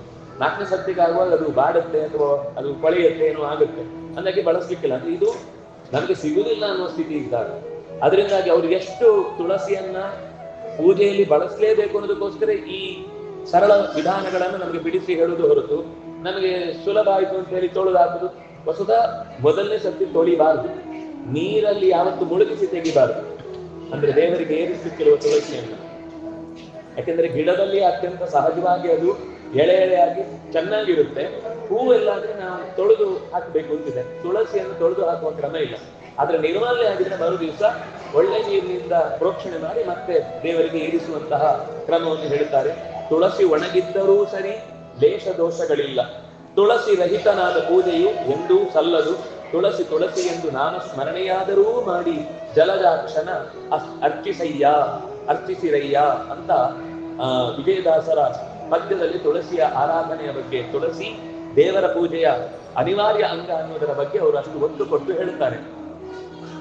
ಇನ್ನು ನಾವು ದ್ವಾರದ ಒಳಕ್ಕೆ ಹೋಗುವಾಗ ದೇವಸ್ಥಾನಗಳಲ್ಲಿ ನೀವು ನೋಡಿದ್ರೆ ಗೊತ್ತಿರುತ್ತೆ, ಅವರು ಮೇಲೆ ಒಂದು ಗಂಟೆ ಇದ್ರೆ ಗಂಟೆ ಬಾರಿಸ್ತಾರೆ, 3 ಸರ್ತಿ ಜೋರಾಗಿ ಚಪ್ಪಾಳೆ ಬಡಿದು ಆಮೇಲೆ ಒಳಗೆ ಹೋಗ್ತಾರೆ. ಅಲ್ಲೂ ಕೂಡ 8 ದಿಕ್ಕುಗಳಿಗೂ ಕೂಡ ನಾರಾಚ ಮುದ್ರೆ ಅಂತ, ಅಂದ್ರೆ ಬೆರಳಿನಿಂದ 8 ದಿಕ್ಕುಗಳನ್ನು ಎಚ್ಚರಿಸಿ, ಇದು ದೇವರ ಪೂಜೆಗೆ ಹೋಗುವಾಗ ನೀನ್ಯಾರು ಕೂಡ ಮಧ್ಯದಲ್ಲಿ ಉಪದ್ರವ ಮಾಡ್ಲಿಕ್ಕಿಲ್ಲ ಅಂತ ದೈತ್ಯರಿಗೆ, ರಾಕ್ಷಸ ಶಕ್ತಿಗಳಿಗೆ ಎಚ್ಚರಿಕೆ. ಅದು ಗಂಟೆ ಬಡಿದು ಕೈ ತೋರಿಸಿದೆವು ಅಂತ ನಮ್ಗೆ ನೋಡಿ, ನಾವು ಕೂಡ ಗೊತ್ತಿಲ್ಲದೇನೆ ಯಾರಿಗಾದ್ರೂ ಜೋರು ಮಾಡುವಾಗ ಯಾರು ಹೀಗೆ ಜೋರು ಮಾಡೋದು ಅಥವಾ ಹೀಗೆ ಜೋರು ಮಾಡೋದು, ಹೀಗೆ ಜೋರು ಮಾಡುದು. ಆ ಜೋರು ಮಾಡುದು ಅನ್ನೋದು ಈ ಬೆರಳು, ಇದಕ್ಕೆ ನಾರಾಚ ಮುದ್ರೆ ಅಂತ ಹೆಸರು. ನಾರಾಚ ಅಂದ್ರೆ ಇಷ್ಟೇ ಉದ್ದದ ಬಾಣ ಅಂತ ಅರ್ಥ. ಯುದ್ಧದಲ್ಲಿ ಬಳಸುವ ಮಾತುಗಳಲ್ಲಿ ನಾರಾಚ ಬಾಣವನ್ನ ಬಳಸಿದ್ರು ಅಂತ ಅರ್ಜುನ ಮೊದಲಾದವರ ಯುದ್ಧದ ಪ್ರಕ್ರಿಯೆಯಲ್ಲಿ ಹೇಳ್ತಾರೆ. ಅಂದ್ರೆ ಅದು ಬಹಳ ತೀಕ್ಷ್ಣವಾದ ಏಟನ್ನು ಕೊಡುವಂತಹ ಬಾಣ. ಹಾಗಾಗಿ ನಾರಾಚ ಮುದ್ರೆಯಿಂದ ಕೃತ್ವಾ ತಾಲತ್ರಯಂ ದ್ವಾರೆ ದಹರೀಮ ಸ್ಪೃಶಂ ವಿಷೇತ್ ದಕ್ಷಿಣಾಂಗ್ರಿ ಪುರಸ್ಕೃತ್ಯ ಯಜ್ಞಿನಾಗ್ನಿ ಸಮಿಧ್ಯತೆ. ಬಲಗಾಲನ್ನ ಒಳಗಿಟ್ಟು ಅಗ್ನಿನಾಗ್ನಿ ಸಮಿಧ್ಯತೆ ಕವಿರ್ಗೃಹಪತಿರ್ಯುವಾ ಹಜಿವಾಡ್ಯುಪಾಸ್ಯ ಅಂತ ದೀಪವನ್ನ ಹಚ್ಚಿ ವನ್ನಿ ಮಂತ್ರದಿಂದ ದೀಪಾನ್ ಉದ್ದೀಪಯೇ. ಈ ದೀಪದ ಬಗ್ಗೆ ತುಂಬಾ ವಿಸ್ತಾರವಾಗಿ ಬೇರೆ ಬೇರೆ ಪ್ರಸಂಗಗಳಲ್ಲಿ ಹೇಳ್ತಾರೆ. ನಮ್ಗೆ ಇವತ್ತೇನದು 10 ದೀಪ ಹಚ್ಚಬೇಕು ಅನ್ನೋ ಹುಚ್ಚು. ಶುದ್ಧವಾದ ದೀಪ ಒಂದು ಹಚ್ಚಿದ್ರು ಸಾಧ್ಯ, ದೇವರಿಗೆ ಅರ್ಥ ಆಗುತ್ತೆ. ನಾವು ಇವತ್ತು ಬಳಸುವ ದೀಪದ ಎಣ್ಣೆ ಅದು ಏನಾಗಿರುತ್ತೆ ಅನ್ನೋದು ಬಹುಶಃ ನಮ್ಗೆ 99% ಗೊತ್ತಿಲ್ಲ ಅದೇನು ಅಂತ. ಹೆಚ್ಚು ಕಮ್ಮಿ ಅಂದ್ರೆ ನಾನು ಧಾರ್ಮಿಕ ಶ್ರದ್ಧೆಯ ಬಗ್ಗೆ ದೂರ ಉಳಿಬೇಕು ಅಂತ ಹೇಳ್ತಿಲ್ಲ. ಬಳಸುವ ವಸ್ತು ಅಲ್ಲಿ ಒಂದೋ ತುಪ್ಪ, ಇದು ನಮಗೆ ಕಷ್ಟದ ಸಾಧ್ಯ ಆದ್ರೆ ತೈಲ, ಅದು ಬಿಟ್ಟು ಇನ್ನೊಂದನ್ನು ಬಳಸುವ ಕ್ರಮವೇ ಇಲ್ಲ. ಸಾಮಾನ್ಯವಾಗಿ ಈ ಕರಾವಳಿ ಪ್ರದೇಶಗಳಲ್ಲಿ ಅವರು ತೆಂಗಿನೆಣ್ಣೆಯನ್ನು ಬಳಸ್ತಾರೆ ದೀಪಕ್ಕೆ ಅಂತಾದಾಗ. ಅಂದ್ರೆ ಯಾವುದು ಪ್ರಾಕೃತಿಕವಾದ ನೈಜವಾದ ಪದಾರ್ಥದಿಂದ ತಯಾರಾಗಿರುತ್ತೋ ಅದು ದೀಪಕ್ಕೆ ಎಣ್ಣೆ ಆಗುತ್ತೆ ಹೊರತು ನಾವು ಇವತ್ತು ಬಳಸುವುದರಲ್ಲಿ, ನಿಮ್ಗೆ ಸುಮ್ಮನೆ ಎಳ್ಳೆಣ್ಣೆಯ ಬಗ್ಗೆನೇ ಮಾತಾಡಿದ್ರೆ 1 kg 150 ಅಂದ್ರೆ ಕನಿಷ್ಠ 1 kg ಎಳ್ಳೆಣ್ಣೆ ಅದರಿಂದ ತೆಗಿಬೇಕು ಅಂದ್ರೆ 3 kg ಎಳ್ಳು ಬೇಕು. ಅಲ್ಲಿಗೆ 450 ರೂಪಾಯಿ ಆಯ್ತು. ನಿಮ್ಗೆ ಅವ್ರು ಎಣ್ಣೆ ಅಂತ ಎಳ್ಳೆಣ್ಣೆ ಅಂತಾನೆ ಕೊಟ್ಟದ್ದು 90 ರೂಪಾಯಿದು 100 ರೂಪಾಯಿದಾದ್ರೆ ಅದು ಯಾವ ಎಣ್ಣೆ ಅಂತ ಯೋಚನೆ ಮಾಡಿ. ಯಾವುದೋ ಪ್ರಾಣಿಯ ಕೊಬ್ಬೋ ಅಥವಾ ಸಾಮಾನ್ಯವಾಗಿ ಇಲ್ಲಿ ನಮ್ಮ ದೇಶಕ್ಕೆ ಪೆಟ್ರೋಲ್ ತರುವಾಗ ಅದರ ಜೊತೆಗೆ ಪ್ಯಾರಾಫಿನ್ ಆಯಿಲ್ ಅಂತ ಒಂದು ಬರುತ್ತೆ. ಅಂದ್ರೆ ಅದು ಅದರ ಜೊತೆಗೆ ಫ್ರೀ. ಯಾಕಂದ್ರೆ ಅದು ಎಲ್ಲಿ ಬೀಳುತ್ತೋ ಆ ಆ ಭೂಮಿ ಮರುವಾಗುತ್ತೆ, ಅಂದ್ರೆ ಮರುಭೂಮಿ ಆಗುತ್ತೆ. ಅದಕ್ಕೋಸ್ಕರ ಅವರು ಪೆಟ್ರೋಲ್ ತೆಗೆಯುವಾಗ ಅದನ್ನ ಅಲ್ಲೇ ಬಿಟ್ಟೇ ಅವರ ದೇಶ ಹಾಗಾಗಿರುತ್ತೆ.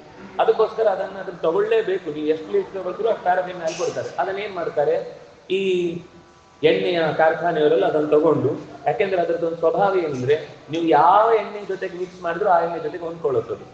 ಹಾಗಾಗಿ ಅದು ಫ್ರೀ ಬರುವುದಾದ್ರಿಂದ ಇದರ ಜೊತೆಗೆ ಬೆರೆಸಿದ್ರೆ ಅದು ನೀವು ಅತ್ಯಂತ ಕಡಿಮೆ ಬೆಲೆಯಲ್ಲಿ ಕೊಡ್ಬೋದು. ಅದರಿಂದ ಹುಟ್ಟಿದ ಹೊಗೆ ಉಂಟಲ್ವಾ, ಅದು ನೀವು ಎಳೆದ್ರೂ ಅಷ್ಟು ಅದರ ದೇಹದ ಬಾಧೆಗೆ ಕಾರಣ ಆಗುದಿಲ್ಲ. ನಾನು ಇದನ್ನು ಯಾವುದನ್ನು ಊಹಿಸಿ ಹೇಳ್ತಿಲ್ಲ ಅಥವಾ ಕಲ್ಪಿಸಿ ಹೇಳ್ತಿಲ್ಲ. ಇದು ಇವತ್ತು ನನಗೆ ಗೊತ್ತಿರುವ ಹಾಗೆ ಒಬ್ರು ದೇವಸ್ಥಾನದ ಪೂಜೆ ಮಾಡೋರು, ಅವರು ಯಾವ ದುಷ್ಟತೆಗಳು ಇರಲಿಲ್ಲ ಅವರಿಗೆ. ಶಿವಮೊಗ್ಗದ ಹತ್ರ ಅವರು ಹೊರಗೆ ಬರ್ತಿರ್ಲಿಲ್ಲ. ಅವ್ರಿಗೆ ಬಹಳ ಶ್ರದ್ಧೆ, ದೇವರ ಪೂಜೆ ಬಿಟ್ರೆ ಇನ್ನೊಂದು ಏನೂ ಕೆಲಸ ಇರಲಿಲ್ಲ. ಆದ್ರೆ ಅವ್ರಿಗೊಂದು 45-50 ವರ್ಷ ಆಗುವಾಗ ಯಾಕೋ ತುಂಬಾ ಎದೆ ಹಿಡ್ಕೊಂಡಾಗ್ತಿತ್ತು ಅಂತ ಟೆಸ್ಟ್ ಮಾಡಿದ್ರೆ ಅವರ ಹೃದಯದಲ್ಲಿ 1 ಲೋಟೆಗಾಗುವಷ್ಟು ಜಿಡ್ಡು. ಯಾವುದು ನೋಡಿದ್ರೆ 3 ವಸ್ತು ಅವರಿಗೆ ಉಪದ್ರವಾದದ್ದು. ಒಂದು ಈ ದೀಪ, 2ನೇದು ಕರ್ಪೂರ, 3ನೇದು ಹೊಗೆಬತ್ತಿ ಅಂದ್ರೆ ಊದುಬತ್ತಿ. ಇದು 3 ಕೂಡ ಅತ್ಯಂತ ಇವತ್ತು ಕೆಟ್ಟು ಹೋಗಿದೆ. ಅಂದ್ರೆ ಕಲಬೆರಕೆ ಆಗಿದೆ. ಆ ಪದಾರ್ಥಗಳನ್ನ ದೇವರಿಗೆ ಅರ್ಪಿಸಬೇಕು ಅಂತ ಶಾಸ್ತ್ರದಲ್ಲಿ ಇದೆ. ಆದ್ರೆ ಅದರ ಮೂಲ ಏನಿದೆ ಅಂತ ನಾವು ಇವತ್ತು ಯೋಚನೆ ಮಾಡ್ತೀವಿ. ಯಾಕೆಂದ್ರೆ ಕರ್ಪೂರ ಒಂದು ಮರದ ಗೋಂದದು, ಅದು ಇವತ್ತು ಸಿಗಲ್ಲ. ಅದಕ್ಕೆ ಬೈ ಪ್ರಾಡಕ್ಟ್ ಆಗಿ ನೀವು ಪೆಟ್ರೋಲ್ ಉಪಯೋಗಿಸುವಾಗಲೇ ಅದರಿಂದ ಬರುವಂತಹ ಪದಾರ್ಥದಿಂದ ಇವತ್ತು ನಮಗೆ ಕರ್ಪೂರ ಬರ್ತಾ ಇದೆ. ಅದರಿಂದಾಗಿ ನಾವು ಅದನ್ನು ಹಚ್ಚದೇ ಇದ್ರೆ ಖಂಡಿತ ಪಾಪ ಬರುವುದಿಲ್ಲ. ಆ ಊದುಬತ್ತಿಯಲ್ಲಿ ಇರುವ ಕೆಮಿಕಲ್ಗಳನ್ನು ನೀವು ಯೋಚನೆ ಮಾಡಿದ್ರೆ, ಅದನ್ನು ಟೆಸ್ಟ್ ಮಾಡಿಸಿದ್ರೆ ಗೊತ್ತಾಗುತ್ತೆ ಎಷ್ಟು ಹಾನಿಕಾರಕ ಅಂತ. ಈ ವೀಸಿಂಗ್ ಅಂತ ಹೇಳ್ತೇವಲ್ಲ, ಉಬ್ಬಸ ಇದ್ದವರಿಗೆ ನೀವು 1-2 ನಿಮಿಷ ಅದನ್ನು ಹಚ್ಚಿ ಅವರನ್ನು ಕೂಡಿಸಿ ಅವರು ಉಸಿರು ಕಟ್ಟಿ ನಿಂತು ಹೋಗ್ಬಿಡುತ್ತೆ, ಅವ್ರಿಗೆ ಆಗಲ್ಲ ಆಮೇಲೆ. ಅಂದ್ರೆ ಇದು ಹುಟ್ಟಿಸ್ಲಿಕ್ಕೆ ಕಾರಣ ಅದೇ, ಹುಟ್ಟಿದ ಮೇಲೆ ಬದುಕಲಿಕ್ಕೆ ಆಗದಂತೆ ಮಾಡುವುದು ಅದೇ. ಆ ಕಾರಣಕ್ಕಾಗಿ ಎಣ್ಣೆಯನ್ನ ಬಳಸುವಾಗ ನಮಗೆ 10 ದೀಪವನ್ನು ಹಚ್ಚುತ್ತೇವೆ ಅನ್ನೋದಕ್ಕಿಂತ ಒಂದೇ ಒಂದು ಶುದ್ಧವಾದ, ಅದು ನಿಮ್ಗೆ ಲೀಟ್ರಿಗೆ ಜಾಸ್ತಿ ಆಯ್ತು ಅಂತ ಯೋಚನೆ ಮಾಡುವುದಲ್ಲ, ಹಚ್ಚುವ ಒಂದು ದೀಪ ನೆಟ್ಟಗೆ ದೇವರಿಗೆ ಪ್ರೀತಿ ಆಗ್ಬೇಕು ಅಂತ ಅನ್ನೋ ದೃಷ್ಟಿಯಿಂದ ಹಚ್ಚಿದ್ರೆ ಅದು ನಿಜವಾಗಿಯೂ ಅಗ್ನಿನಾಗ್ನಿ ಸಮಿಧ್ಯತೆ ಅನ್ನುವ ಅಂತರದ ಅರ್ಥ ಸಾರ್ಥಕ ಆಗುತ್ತೆ. ಇಲ್ಲ ಅಂದ್ರೆ ನಮ್ಗೇನು ಅಂದ್ರೆ ತುಂಬಾ ಹಚ್ಚಿ ಫೋಟೋ ತೆಗೆದು ನಾವು ತುಂಬಾ ಮನೆ ತುಂಬಾ ಗ್ರ್ಯಾಂಡ್ ಆಗಿ ಪೂಜೆ ಮಾಡಿದ್ವಿ ಅಂತ ಅನ್ನುವ ಸ್ಟೇಟಸ್ ಬೀಳ್ಬಹುದಷ್ಟೇ ಬಿಟ್ರೆ ನಮ್ಮ ಸ್ಟೇಟಸ್ ಗೋವಿಂದ ಆಗುತ್ತೆ. ದೇವರ ಲೆಕ್ಕದಲ್ಲಿ ನಮ್ಮ ಸ್ಟೇಟಸ್ ಡೌನ್ ಆಗುತ್ತೆ. ಆದ್ರಿಂದಾಗಿ ನಮ್ಗೆ ಬೇಕಿರುವುದು ಅವನ ಮೆಚ್ಚು ಪೂಜೆ ಆಗ್ಬೇಕು ಹೊರತು ಜನರು ಮೆಚ್ಚಿದ ಪೂಜೆ ಆಗಿದ್ ಬೇಡ, ಜನಾರ್ದನ ಮೆಚ್ಚುವ ಪೂಜೆ ಆಗಬೇಕು ಅನ್ನುವ ಮನಸ್ಸಿನ ಹಿನ್ನೆಲೆಯನ್ನು ಇಟ್ಟುಕೊಂಡು ನಾವು ನಮ್ಮ ನಿತ್ಯಾನುಷ್ಠಾನದಲ್ಲಿ ಇಂಥದ್ದನ್ನ ಜೋಡಿಸಿಕೊಳ್ಬೇಕಾಗುತ್ತೆ. ಇದರ ನಂತರ ದಿವ್ಯಂತರಿಕ್ಷ ಭೂಮಿಷ್ಠಾನ್ ವಿಜ್ಞಾನ್ ಉಚ್ಚಾಟಯೇತ್ ಸುಧೀಹಿ. ನಾವು ಈ ಮಂತ್ರ ಹೇಳ್ತೇವೆ, ಆದ್ರೆ ಅಲ್ಲಿ 3 ಇದೆ: ದಿವ್ಯ, ಅಂತರಿಕ್ಷ, ಭೂಮಿಷ್ಠ. 3 ದುಷ್ಟ ಶಕ್ತಿಗಳನ್ನ ನಾವು ಹೊರಕ್ಕೆ ಆ ದೇವರ ಪರಿಸರದಿಂದ, ಕೂಡುವ ಪರಿಸರದಿಂದ ಹೊರಕ್ಕೆ ಹಟ್ಟಬೇಕು ಅಂತಿದೆ. ಆದ್ರೆ ನಾವು ಹೇಳುವ ಮಂತ್ರದಲ್ಲಿ ಅಪಸರ್ಪಂತು ಏ ಭೂತಾಹ, ಅಪಸರ್ಪಂತು ತೇ ಭೂತಾಹ, ಏ ಭೂತಾ ಭುವಿ ಸಂಸ್ಥಿತಾಹ, ಆಮೇಲೆ ಏ ಭೂತಾಹ ವಿಘ್ನಕರ್ತಾರಃ ತೇನ ಶುದ್ಧಿ ಶಿವಾಜ್ಞೆ ಅಂತ ನಾವು ಹೇಳ್ತೇವೆ. ಅಲ್ಲಿ ಭೂಮಿ ಎಲ್ಲಿ ಇರುವಂತಹ ದುಷ್ಟಶಕ್ತಿಗಳು ಹೋಗ್ಲಿ ಅಂತ ಹೇಳಿದ್ವಿ. ದಿವಿ ಮತ್ತೆ ಅಂತರಿಕ್ಷದ ಹೇಳಲೇ ಇಲ್ಲ, ನಾವು ಬಿಟ್ವಿ. ವಸ್ತುತಃ ಮೂಲ ಶ್ಲೋಕ ಹೇಗಿದೆ ಅಂದ್ರೆ ಅಪಸರ್ಪಂತು ತೇ ಭೂತ ಏ ಭೂತ ಭುವಿ ಸಂಸ್ಥಿತಾಹ ಏ ಭೂತಾ ಅಂತರಿಕ್ಷಸ್ಥಾಹ ಏ ಭೂತ ದಿವಿ ಸಂಸ್ಥಿತಾಹ ಏ ಭೂತ ವಿಘ್ನಕರ್ತಾರಃ ತೇನ ಶುದ್ಧಿ ಶಿವಾಜ್ಞೆ. ಒಂದ್ ಲೈನ್ ಹಾರೋಗ್ಬಿಟ್ಟಿದೆ ನಮ್ಗೆ ವಸ್ತುತಃ. ಆದ್ರಿಂದಾಗಿ ನಮ್ಗೆ ಕೂತ್ರ ಪೂಜೆಯಲ್ಲಿ ಬಹಳ ಹೊತ್ತು ಶ್ರದ್ಧೆ ಇರಲ್ಲ. ಯಾಕೆಂದ್ರೆ ನೀವು ಭೂಮಿದ ಬಿಟ್ಟಿದ್ದೀರಿ, ಓಡಿಸಿದ್ದೀರಿ, ಉಳಿದಿಬ್ರನ್ನು ಬನ್ನಿ ಕುತ್ಕೊಳ್ಳಿ ಅಂತ ಅಕ್ಕಪಕ್ಕದಲ್ಲಿ ಜಾಗ ಕೆರಡು, ಎಡದಲ್ಲೊಬ್ಬ ಬಲದಲ್ಲೊಬ್ಬ, ಆ ಕಡೆ ಈ ಕಡೆ ಜಾನ, ಮಧ್ಯದಲ್ಲಿ ಕೋಣ ಅಂತ ನಾವು ಆ ಕಡೆಗೆ ದುಷ್ಟಶಕ್ತಿಗಳ ಮಧ್ಯದಲ್ಲಿ ಕೂತು ನಮ್ಮ ಜಪ ಶುರುವಾಗುತ್ತೆ ಅಥವಾ ಪೂಜೆ ಶುರುವಾಗುತ್ತೆ. ಆದ್ರೆ ನಿಜವಾಗಿ ಅಂತರಿಕ್ಷಸ್ಥಾಹ ದಿವಿಸ್ಥಾಹ 3 ಓಡಿಸ್ಬೇಕು ಅಂತ ಇಷ್ಟು ಸ್ಪಷ್ಟವಾಗಿ ಜಯತೀರ್ಥರು ನಮಗೆ ಅದರ ಶ್ಲೋಕದ ಮೂಲ ಸಂಗತಿ ಏನಿದೆ ಅಂತ ಅನ್ನೋದನ್ನು ಹೇಳಿದ್ದಾರೆ. ಅವ್ರು ಅಪಸರ್ಪಂತೇ ಭೂತ ಅನ್ನೋದನ್ನು ಪೂರ್ತಿ ಬಿಡಿಸಿ ಹೇಳಿಲ್ಲ. ಅಂದ್ರೆ ಆ ಮಂತ್ರದಿಂದ ಹೇಳಬೇಕು ಅಂತ ಅಷ್ಟೇ ಹೇಳಿದ್ರು. ಅಪಸರ್ಪಂತೇ ಭೂತಾಹ ಇತಿ ಮಂತ್ರಂ ಪಠನ್ನಹಿ, ಈ ಮಂತ್ರವನ್ನ ಹೇಳಬೇಕು ಅಂತ ನಮ್ಗೆ ಆ ಮುಂದಿದ್ದವರು ಹೇಳಿಲ್ಲ. ಆದ್ರಿಂದ ವಸ್ತುತಃ ಮೂಲದಲ್ಲಿ ತಂತ್ರ ಗ್ರಂಥಗಳಲ್ಲಿ ಅದರ ಸ್ಪಷ್ಟವಾದ, ಇಲ್ಲಿ ಮಾತ್ರ ಅಲ್ಲ ಸ್ಮೃತಿಗಳಲ್ಲೂ ಕೂಡ ಈ 3 ಸ್ಥಳಗಳಲ್ಲಿರುವ ಶಕ್ತಿಗಳನ್ನ, ಅದು ಶಿವಾಜ್ಞೆಯ. ಯಾಕೆಂದ್ರೆ ಶಿವನ ಪರಿವಾರದವರವರೆಲ್ಲ. ಶಿವ ಮೃತ್ಯು ಶಕ್ತಿ ಅಲ್ವಾ. ಮೃತ್ಯು ಶಕ್ತಿ ಏನ್ ಮಾಡುತ್ತೆ ಅಂತಂದ್ರೆ ಅವನ, ನೀವು ರುದ್ರ ಪ್ರಶ್ನದಲ್ಲಿ ನೋಡಿದ್ರೆ ಅಲ್ಲಿ ಲಕ್ಷಾಂತರ ಕೋಟ್ಯಂತರ ಅವನ ಪರಿವಾರದವರು, ಪ್ರಮಥ ಗಣದವರು ನೀರಿನಲ್ಲಿ, ಗಾಳಿಯಲ್ಲಿ, ಆಕಾಶದಲ್ಲಿ ಬೇರೆ ಬೇರೆ ಬೇರೆ ಬೇರೆ ಕಡೆ, ಅಂತರಿಕ್ಷದ ಮಧ್ಯದ ಭಾಗದಲ್ಲಿ ಎಲ್ಲ ಕಡೆಯಲ್ಲೂ ನಿಂತಿರ್ತಾರೆ ಅಂತ. ಯಾವಾಗ ಯಾರಿಗೆ ಹೇಗೆ ಮೃತ್ಯು ಬರುತ್ತೆ ಅಂತ ಗೊತ್ತಿಲ್ಲ ಅಂತ ಅನ್ನೋದು ಇದೇ ಕಾರಣಕ್ಕೆ. ಅದು ನೀರಿನಿಂದಲೂ ಬರ್ಬೋದು, ಗಾಳಿಯಿಂದಲೂ ಬರ್ಬೋದು, ಬೆಂಕಿಯಿಂದಲೂ ಬರ್ಬೋದು, ಒಳಗೆ ಸೇರಿರುವಂತಹ ನಾವು ತಿಂದ ಆಹಾರದಿಂದಲೂ ಬರ್ಬೋದು, ಫುಡ್ ಪಾಯ್ಸನ್ ಅಂತ, ಎಲ್ಲದರಲ್ಲೂ ಅವರು ಇದ್ದಾರೆ ಅಂತ. ಅದು ಅವನ ಆದೇಶ ಬಂದ ತಕ್ಷಣ ಇವನ ಸಾವಿನ ರಶೀದಿಯನ್ನ ಕೊಟ್ಟು ಅವನನ್ನ ಕರ್ಕೊಂಡು ಬನ್ನಿ ಅಂತ ಹೇಳುವಾಗ ಹೊಟ್ಟೆಯಲ್ಲಿ ಇದ್ದದ್ದು 1 ನಿಮಿಷ ಕಜೀರ್ಣ ಆಗಿ ನೆತ್ತರು ಕಾರಿ ಪ್ರಾಣ ಹೋಗ್ಬಿಡುತ್ತೆ. ಅಂದ್ರೆ ಅದು ಅವರ ಕೆಲಸ. ಆದ್ರಿಂದ ಅವ್ರ ಹತ್ರನೇ ಕೇಳುದು. ಶಿವಾಜ್ಞೆಯ, ಶಿವನ ಆಜ್ಞೆಯಿಂದ ನನ್ನ ಭಗವಂತನ ಪೂಜೆಯ ಕಾರ್ಯದಲ್ಲಿ, ಜಪ ಅಥವಾ ಪೂಜಾ ಕಾರ್ಯದಲ್ಲಿ ಅವರು ಯಾರೂ ಕೂಡ ವಿಘ್ನವನ್ನು ಉಂಟು ಮಾಡಬಾರದು, ಅವರನ್ನು ದೂರ ಕಟ್ಟುವ ಕೆಲಸ ನಿನ್ನದಾಗಬೇಕು ಅಂತ ಕೇಳಿ ನಾವು ಪೂಜೆಗೆ ಕೂಡುವಂಥದ್ದು. ಭೂತಾನ್ ಉಚ್ಚಾಟ್ಯ ನಾರಾಚ ಮುದ್ರೆಯ ಬಂಧಯೇ ದಿಶಃ. ಅದು ಈ ಜಪದಲ್ಲೂ ಕೂಡ ನಾವು ಅಂಗನ್ಯಾಸ ಮಾಡುವಾಗ ಹೃದಯಾಯ ಮಹಾಶಿರಸೆ ಸ್ವಾಹ ಶಿಖಾಯ ಕವಚಾಯು ತ್ರಯಾಯ ಔಷಧ ಅಂತ ಹೇಳಿದ್ಮೇಲೆ ಅಸ್ತ್ರಾಯ ಪಟ್ ಅಂತ ನಾವೊಂದು ಬಡಿತೇವೆ. ಅದೇನಂದ್ರೆ ನಾವು ಕೆಲವೊಂದು ಸರ್ತಿ ಅದೇನು ಚಿಟಿಕೆ ಹೊಡೆದು ಟಾಪ್ ಅಂತ ಹೊಡಿತಾರೆ, ಅದು ನಾವು ಉಲ್ಟಾ ಮಾಡ್ತಾ ಇದ್ದೇವೆ. ನಿಜವಾಗಿ ಏನು ಅಂದ್ರೆ ಹಟ್ ಅಂತ 3 ಸರ್ತಿ ತಾಳತ್ರಯೇಣ 3 ತಾಳ ಹಾಕಿ ಅಲ್ಲಿ ಇರುವ, ಅದು 3 ತಾಳ ಹಾಕಿದ್ರೆ ಅದು ಅಗ್ನಿ, ನರಸಿಂಹ ಅಗ್ನಿ ಹುಟ್ಟಿತು ಅಂತ ಲೆಕ್ಕ. ನರಸಿಂಹನನ್ನು ಸ್ಮರಣೆ ಮಾಡಿ ಅಸ್ತ್ರಾಯ ಫಟ್ ಅಂದಾಗ ಆ ಫಟ್ ಅನ್ನುವ ಶಬ್ದ ಅಭೂತ್ಕಾರದಿಂದ ಹುಟ್ಟಿದ ನರಸಿಂಹಾಗ್ನಿ. ಅದನ್ನ ಮುಟ್ಟಿ ನಾವು ದಿಕ್ಕುಗಳಿಗೆ ಚಿಟಿಕೆ ಹೊಡೆದು ಅದು ಕಿಡಿಯನ್ನು ಎಸೆದು ಅವುಗಳನ್ನು ಓಡಿಸುದು. ನಾವು ಕಿಡಿಯೆಲ್ಲ ಎಸ್ತು ಆಮೇಲೆ ಪಟ್ ಅಂದ್ರೆ ಅದು ಆರೋಯ್ತು. ನಮ್ದು ಅಂದ್ರೆ ಕೆಲವೊಂದು ಸರ್ತಿ ಯಾಕೆ ಹಾಗಾಗತ್ತೆ ಗೊತ್ತಿಲ್ಲ. ಇದನ್ನ ನಾರಾಯಣ ಪಂಡಿತರು ಕೂಡ ಯೋಗ ದೀಪಿಕೆಯಲ್ಲಿ ಸ್ಪಷ್ಟವಾಗಿ ಹೇಳ್ತಾರೆ. ತಾಳತ್ರಯೇನ 3 ತಾಳ ಹೊಡೆದ ನಂತರ ದಿಕ್ಕುಗಳನ್ನ ನೆನಪಿಸಿಕೊಂಡು ಆ ಚಿಟಿಕೆ ಹೊಡೆದ್ರೆ ಅದು ಚೋಟಿಕಾ ಮುದ್ರೆ ಅಂತ ಹೆಸರು. ಚೋಟಿಕಾ ಮುದ್ರೆ ಅಂದ್ರೆ ಹೀಗೆ ನಮ್ಗೆ ಈ ಬೆರಳಲ್ಲೇ ಬರುತ್ತೆ. ವಸ್ತುತ ಅದು ಚೋಟಿಕಾ ಅಂದ್ರೆ ನೀವು ಯಾವುದರಿಂದ ಚಿಟಿಕೆ ಅಂದ್ರೆ ಈಗ ಉಪ್ಪು ಹಾಕಬೇಕು ಅಂದ್ರೆ ಒಂದು ಚಿಟಿಕೆ ಉಪ್ಪು ಹಾಕೊಂಡ್ರೆ ಹೇಗೆ ಹಾಕ್ತೀರಿ? ಹೀಗೆ ಹಾಕ್ತೀರಾ? ಹೀಗೆ ಹಾಕೋದು. ಒಂದು ಚಿಟಿಕೆ ಉಪ್ಪು ಅಂದ್ರೆ ಇಷ್ಟೇ. ಆ ಚಿಟಿಕೆ ಮುದ್ರೆಯಿಂದಲೇನೆ ರಾಕ್ಷಸರನ್ನು ಎಚ್ಚರಿಸುವುದು ಅಂತ ಅರ್ಥ. ಅದು ಸಂಸ್ಕೃತ ಚೋಟಿಕಾ, ಕನ್ನಡದಲ್ಲಿ ಚಿಟಿಕೆ ಆಯ್ತು. ಅಂದ್ರೆ ಆ ಚಿಟಿಕಾ ಮುದ್ರೆಯಿಂದ ರಾಕ್ಷಸರನ್ನು ಓಡಿಸುವಂತಹ ಕೆಲಸ ಆದ್ಮೇಲೆ ನಾವು ಯಜ್ಞದಲ್ಲಿ ಭಾಗವಹಿಸ್ಲಿಕ್ಕೆ ಸಿದ್ಧತೆ ಆಯಿತು ಅಂತ ಲೆಕ್ಕ. ಹೀಗೆ ನಾವು ಒಂದೊಂದೇ ಬಿಡಿಸ್ತಾ ಹೋದ್ರೆ ಎಷ್ಟು ಗೊತ್ತೇ ಇಲ್ಲ. ನಾವು ಬೇಕು ನಾಡಿದ್ದಲ್ಲ, ತಿಳುವಳಿಕೆ ಇಲ್ಲದೆ ಏನೇನೋ ಆಗೋಗಿದೆ. ಯಾರೋ ಮಾಡೋದು ನೋಡ್ತೇವೆ, ಹೇಗೋ ಮಾಡೋದು ನೋಡ್ತೇವೆ, ಅರ್ಥ ನೋಡಿ ಇನ್ನರ್ಥ ನಾವು ಸೇರಿಸ್ಕೊಂಡು ಅದು ಹೊಸ ತಂತ್ರ ಗ್ರಂಥ ಆಗಿ ಹೊರಟು ಬಿಡುತ್ತೆ ಹೊರಗೆ ಸಮಾಜಕ್ಕೆ. ಆಮೇಲೆ ಮುಖ್ಯವಾಗಿ ಭೂತೋಚ್ಚಾಟನೆಯನ್ನ ಮಾಡಿಕೊಂಡ ಬಳಿಕ ಒಂದೆರಡು ಮಂತ್ರಗಳಿವೆ. ಏಭ್ಯೋ ಮಾತಾನುದುಮತ್ಪಿನ್ವತೆ ಪಯ. ಮಾನುಷ ಗಂಧವನ್ನ, ನಮ್ಮ ಮೈಯಿಂದ ಬೆವರಿನಿಂದ ಹೊರಡುವ ದುರ್ಗಂಧವನ್ನ, ಅದು ದೇವರಿಗೆ ಆ ದುರ್ಗಂಧದಿಂದ ನಾವು ಹಾನಿ ಮಾಡಬಾರದು. ಅದಕ್ಕೋಸ್ಕರ ನಾವು ಪ್ರಾರ್ಥನೆ ಮಾಡುದು. ಮನುಷ್ಯ ಅಂದ್ಮೇಲೆ ನಮ್ಮಲ್ಲಿ ದುರ್ಗಂಧ ಬಂದೇ ಬರುತ್ತೆ. ಅದನ್ನ ನೀನು ಸಹಿಸಿಕೊಂಡು ಪಾರು ಮಾಡಿ ನನ್ನ ದೇಹದಿಂದ ಆ ಬರುವ ದುರ್ಗಂಧವನ್ನು ಪರಿಹರಿಸಿ ನಿನಗೆ ಬೇಕಿರುವಂತಹ ಪರಿಸರದಲ್ಲಿ ಅದಕ್ಕೆ ದೀಪ ಹಚ್ಚುದು. ಆ ದೀಪ ಹಚ್ಚಿ ನೀವು ಗಮನಿಸಿ, ದೀಪ ಹಚ್ಚಿ ಸರಿಯಾದ ದೀಪ ಆಗಿದ್ರೆ ಆ ಪರಿಸರದಲ್ಲಿ ಸ್ವಲ್ಪ ಹೊತ್ತಿ ನೀವು ಉಡುಪಿಗೆ ಹೋಗಿದ್ರೆ, ಕೃಷ್ಣ ಮಠಕ್ಕೆ ಹೋದ್ರೆ, ನೀವು ಪ್ರಾಣದೇವರ ಗುಡಿಗೆ ಒಂದ್ಸರ್ತಿ ತಲೆ ಇಟ್ಟು ಹತ್ರಕ್ಕೆ ಮೂಗನ್ನ ಆ ಗುಡಿಯ ಬಾಗಿಲಿಗೆ ಸಾರಿಸಿ, ಅಂದ್ರೆ ಅದರ ಒಳಗಿರುವ ಗಾಳಿಯನ್ನು ತಗೊಳ್ಳಿ. ಆಗ ಇಡೀ ಆ ಪರಿಸರ ಒಂದು ರೀತಿ ಆಧ್ಯಾತ್ಮಿಕ ಪರಿಸರ ಇದ್ದ ಹಾಗೆ. ಯಾಕಂದ್ರೆ ಅಲ್ಲಿ ನಿರಂತರ 8 ತುಪ್ಪದ ದೀಪಗಳು ಅಖಂಡವಾಗಿ ಉರಿಯುತ್ತೆ. ಕೃಷ್ಣ ಮಠದ ಒಳಗೂ ಹಾಗೇನೆ, ಅಲ್ಲಿ ಪಕ್ಕದಲ್ಲಿರುವ ಪ್ರಾಣನ ಹತ್ತಿರವೂ ಹಾಗೇನೆ. ನಾನು ನಿಮ್ಗೆ ಯಾಕೆ ಇದನ್ನು ಹೇಳಿದೆ ಅಂದ್ರೆ, ಇದು ನಡೆಯುವಂಥದ್ದು. ನೀವೇ ಬೇಕಾದ ಟೆಸ್ಟ್ ಮಾಡುವ ದೃಷ್ಟಿಯಿಂದ 1-2 ದಿವಸಕ್ಕಾಗುವಷ್ಟು ಒಳ್ಳೆ ತುಪ್ಪವನ್ನು ಸ್ವೀಕಾರ ಮಾಡಿ ಮನೆಯಲ್ಲಿ 4 ದೀಪ ಹಚ್ಚಿ ಆ ಮನೆ ಬಾಗಿಲು ಹಾಕಿ ಸ್ವಲ್ಪ ಹೊತ್ತು ಬಿಟ್ಟು ಆಮೇಲೆ ಹೋಗಿ ಕೂತ್ಕೊಳ್ಳಿ. ಅದರ ವೈಬ್ರೇಷನ್ನೇ ಬೇರೆ ಆಗುತ್ತೆ. ನಮ್ಮ ದೇಹದ ದುರ್ಗಂಧ ಕಾಡುವುದೇ ಇಲ್ಲ ನಮಗೆ. ಕೇವಲ ಆ ಪರಿಸರವೇ ಒಂಥರ ದೈವಿಕ ಪರಿಸರ ಅನ್ನೋ ಹಾಗೆ ನಮ್ಗೆ ಬಹಳ ಹೊತ್ತು ಎಷ್ಟೊತ್ತು ಕೂತ್ರು ಕಣ್ಣು ಬಿಡಬೇಕು ಅಂತ ಅನ್ಸಲ್ಲ. ಯಾಕಂದ್ರೆ ಆ ತುಪ್ಪ ಮತ್ತು ಎಳ್ಳೆಣ್ಣೆ, ಆ ದೀಪದಿಂದ ಹುಟ್ಟುವಂತ ಒಂದು ಅಟ್ಮಾಸ್ಫಿಯರ್ ಇದೆಯಲ್ವಾ, ಅದು ನಮಗೆ ಏಕಾಗ್ರತೆಯನ್ನು ಕೊಡುತ್ತೆ. ಅಂತಹದ್ದೊಂದು ಏಕಾಗ್ರತೆಯನ್ನು ಹುಟ್ಟುವ ದೃಷ್ಟಿಯಿಂದಲೇ ಮೊದಲು ದೀಪ ಹಚ್ಚಿ ಆ ನಂತರ ನಾವು ಅದರೊಳಗೆ ಪ್ರವೇಶ ಮಾಡುವುದು ಅಂತ ಲೆಕ್ಕ. ಹೀಗೆ ಪ್ರವೇಶ ಮಾಡಿ ಆದ್ಮೇಲೆ ಮನಸ್ಸಿನಲ್ಲೇ ಕಣ್ಣು ಮುಚ್ಚಿ ಭಗವಂತನನ್ನ ಈ ಆಸನದಲ್ಲಿ ನೀನು ಕೂಡಬೇಕು ಅಂತ ಒಂದು ಮಾನಸ ಪೂಜೆ ಇದೆ ಕ್ರಮ. ಅದನ್ನ ವ್ಯಾಸತತ್ವಜ್ಞರು ಮಾನಸ ಪೂಜಾ ಅಂತಾನೆ ಒಂದು ಗ್ರಂಥವನ್ನೇ ಕೊಟ್ಟು, ನಾವಿಷ್ಟೆಲ್ಲ ಹೊರಗಿನಿಂದ ಪೂಜೆ ಏನ್ ಮಾಡ್ತೇವೆ ಅದನ್ನು ಮೊದಲು ಒಳಗಿನಿಂದ ಮಾಡಿ ನಮ್ಮ ಹೃದಯ ಪೀಠದಲ್ಲಿ ಭಗವಂತನನ್ನು ಕೂಡಿಸಿ ಅರ್ಚನೆ ಮಾಡಿ ನಾವು ಆವಾಹನೆ ಮಾಡ್ತೇವೆ ಅಂತ ತರ್ತೇವಲ್ವ.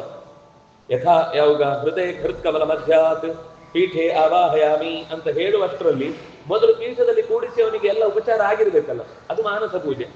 ಆಮೇಲೆ ಅವನನ್ನು ಕರೆದು ಹೊರಗೆ ತಂದು ಕೂಡಿಸುದು. ಹೃದಯದಲ್ಲೇ ಇರುವ ಭಗವಂತ ನನ್ನ ಪೀಠಕ್ಕೂ ಬಂದು ಈ ಕೂತು ನನ್ನ ಹೊರಗಿನ ಬಾಹ್ಯ ಪೂಜೆಯನ್ನು ಕೂಡ ಸ್ವೀಕರಿಸಬೇಕು ಅಂತ ಹೇಳುವಂಥದ್ದು. ಏವಾ ಪಿತ್ರೆ ವಿಶ್ವೇದೇ ವಿಶ್ವದೇವಾಯ ವೃಷ್ಣೇ ಯಜ್ಞೈರ್ವಿಧೇಮ ನಮಿಸಾಹವಿರ್ಭಿಃ ಬೃಹತೆ ಸುಪ್ರಜಾ ವೀರವಂತೋ ವಯಂ ಸ್ಯಾಮ ಪತಯೋರಯೇಣ ಅಂತ ಆ ಮಂತ್ರದ ಮೂಲಕ ಮಾನುಷ ಗಂಧವನ್ನ ದೂರಗೊಳಿಸಿ ಕ್ಷಮ್ಯತಾಂ ಪ್ರಭೋ ಅಂತ ಪ್ರಾರ್ಥಿಸುವಂಥದ್ದು. ಆಮೇಲೆ ಬ್ರಹ್ಮಪಾರ ಸ್ತೋತ್ರ. ಇದು ವಿಷ್ಣು ಪುರಾಣದಲ್ಲಿ ಅತ್ಯಂತ ಸುಂದರವಾದ ಸ್ತೋತ್ರ.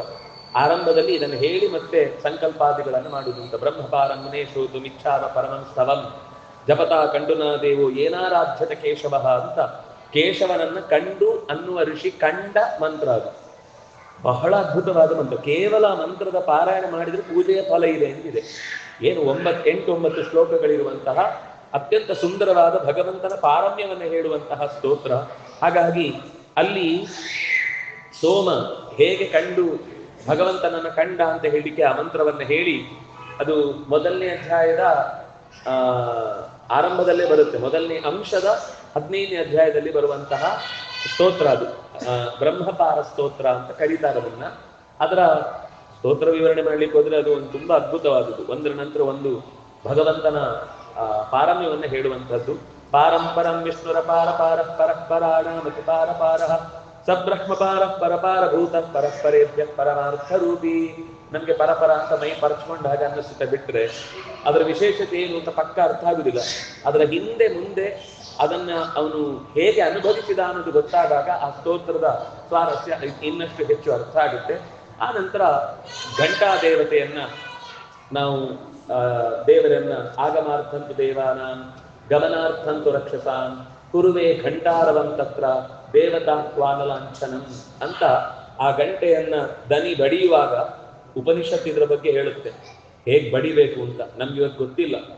ನಾವು ಬಡಿಯುವುದು ಅಂದ್ರೆ ಅದು ರಾಕ್ಷಸರೇ ಓಡಿ ಬರ್ಬೇಕು, ನಾವು ಹಾಗೆ ಬಡಿತೇವೆ. ಹಾಗೆ ಬಡಿಬಾರ್ದು ಅಂತಿದೆ. ಒಂದು ಸರ್ತಿ ಬಡ್ದ ಮೇಲೆ ಆ ದನಿ ಮುಗಿಯುವ ತನಕ ಇನ್ನೊಂದು ಧ್ವನಿ ಹೊರಡಬಾರ್ದು. ಅದು ಹೊರಡುವಾಗ ಹೇಗಿರುತ್ತೆ, ಟೈ ಅಂತ ಹೀಗೆ ಮೇಲಿಂದ ಕೆಳಗೆ ಹೋಗುತ್ತೆ ಒಂದ್ಸಲ ಸ್ವರ. ಅದಕ್ಕೆ ಸ್ವರವನ್ನ ಉಪನಿಷತ್ ಹೇಳುತ್ತೆ, ಅದು ಅನುದಾತ್ತದಿಂದ ಉಚ್ಚ ಸ್ವರಿತಕ್ಕೆ ಹೋಗಿ ಮತ್ತೆ ಅನುದಾತ್ತಕ್ಕೆ ಬರುವ ಈ ಒಂದು ಕ್ರಮ ಇದೆಯಲ್ವಾ, ಇದು ಕಿವಿಗೆ ಬಿದ್ದ ಮೇಲೆ ಇನ್ನೊಂದು ಬೀಳ್ಬೇಕು. ನಾವು ಢಣ ಢಣ ಢಣ ಢಣ ಢಣ ಅಂತ ಜೋರಾಗಿ ಬಾರಿಸಿದ್ರೆ ಅದರ ಓಂಕಾರವೇ ಸರಿಯಾಗಿ ಸ್ಪಷ್ಟವಾಗಿ ಬಿಡುಗಡೆ ಆಗ್ಲಿಕ್ಕೆ ಅವಕಾಶವೇ ಕೊಟ್ಟಿಲ್ಲ. ಅದರಿಂದಾಗಿ ದೈತ್ಯರಿಗೆ ಏನು ಆನಂದ ಆಗುತ್ತೆ. ಈ ಯುದ್ಧದಲ್ಲಿ ಬಡಿಯುವ ನಗಾರಿಗಳಲ್ಲಿ ಇದೆಯಲ್ಲ, ಆ ತರ ಬಡಿದ್ರೆ ಉಪಯೋಗ ಇಲ್ಲ. ಶಂಖವನ್ನ ಅದರಲ್ಲಿ ಭಗವಂತನ ಪಾರಮ್ಯವನ್ನು ಹೇಳುವಂಥದ್ದು ಅಂತ ಅದಕ್ಕೆ ಅರ್ಥ ಹೇಳುತ್ತೆ ಉಪನಿಷತ್ತು. ಮಧ್ವಾಚಾರ್ಯದ ಅರ್ಥ ಹೇಳಿದ್ದಾರೆ. ಸ್ವರಿತ ಅನ್ನುವ ಶಬ್ದ ಪ್ರಾಣದೇವರು ಭಗವಂತನ ಅತ್ಯಂತ ಉನ್ನತ ಸ್ಥಿತಿಯನ್ನು ಅನುಸಂಧಾನ ಮಾಡಿ ನಮ್ಮೆದುರುಗಡೆ ಇವನಿಗೋಸ್ಕರ ನಾನು ಪ್ರಾರ್ಥಿಸ್ತಾ ಇದ್ದೇನೆ ಅಂತ ಹೇಳುವ ಮಾತು ಅಂತ. ಆ ಗಂಟೆಯ ಒಂದು ದನಿ, ಒಂದು ದನಿ ಬಂತು ಅಂದ್ರೆ ಒಂದು ನಾಮ ಅದು ಭಗವಂತನಿಗೆ. ಹೇಗೆ ನಮ್ಮ ಉಸಿರಾಟ ಒಂದು ಮಂತ್ರವೋ ಪ್ರಾಣದೇವರು ಒಳಗಿನಿಂದ ಮಾಡುವಂಥದ್ದು, ಹಾಗೆ ಘಂಟಾನಾದವು ಕೂಡ ಭಗವಂತನ ಒಂದು ನಾಮಸ್ಮರಣೆ ಅದು. ಹಾಗಾಗಿ ಆ ಗಂಟೆಯನ್ನ ನಾವು ನುಡಿಸುವಾಗ ಅದರಲ್ಲಿ ಬಹಳ ಎಚ್ಚರಿಕೆಯಿಂದ ಆ ಧ್ವನಿ ಯಾವತ್ತೂ ಕೂಡ ಕರ್ಕಶವಾಗಿರಬಾರದು. ಶಬ್ದ ಅತ್ಯಂತ ಸಹಜವಾಗಿರಬೇಕು ಅಂತ ಲೆಕ್ಕ. ಹಾಗೆ ಆ ಭಗವಂತನ ಪ್ರಾರ್ಥನೆಯನ್ನು ಮಾಡಿಕೊಂಡು ನಾವು ಮಾಡುವ ಗಂಟೆಯ ಶಬ್ದದಲ್ಲಿ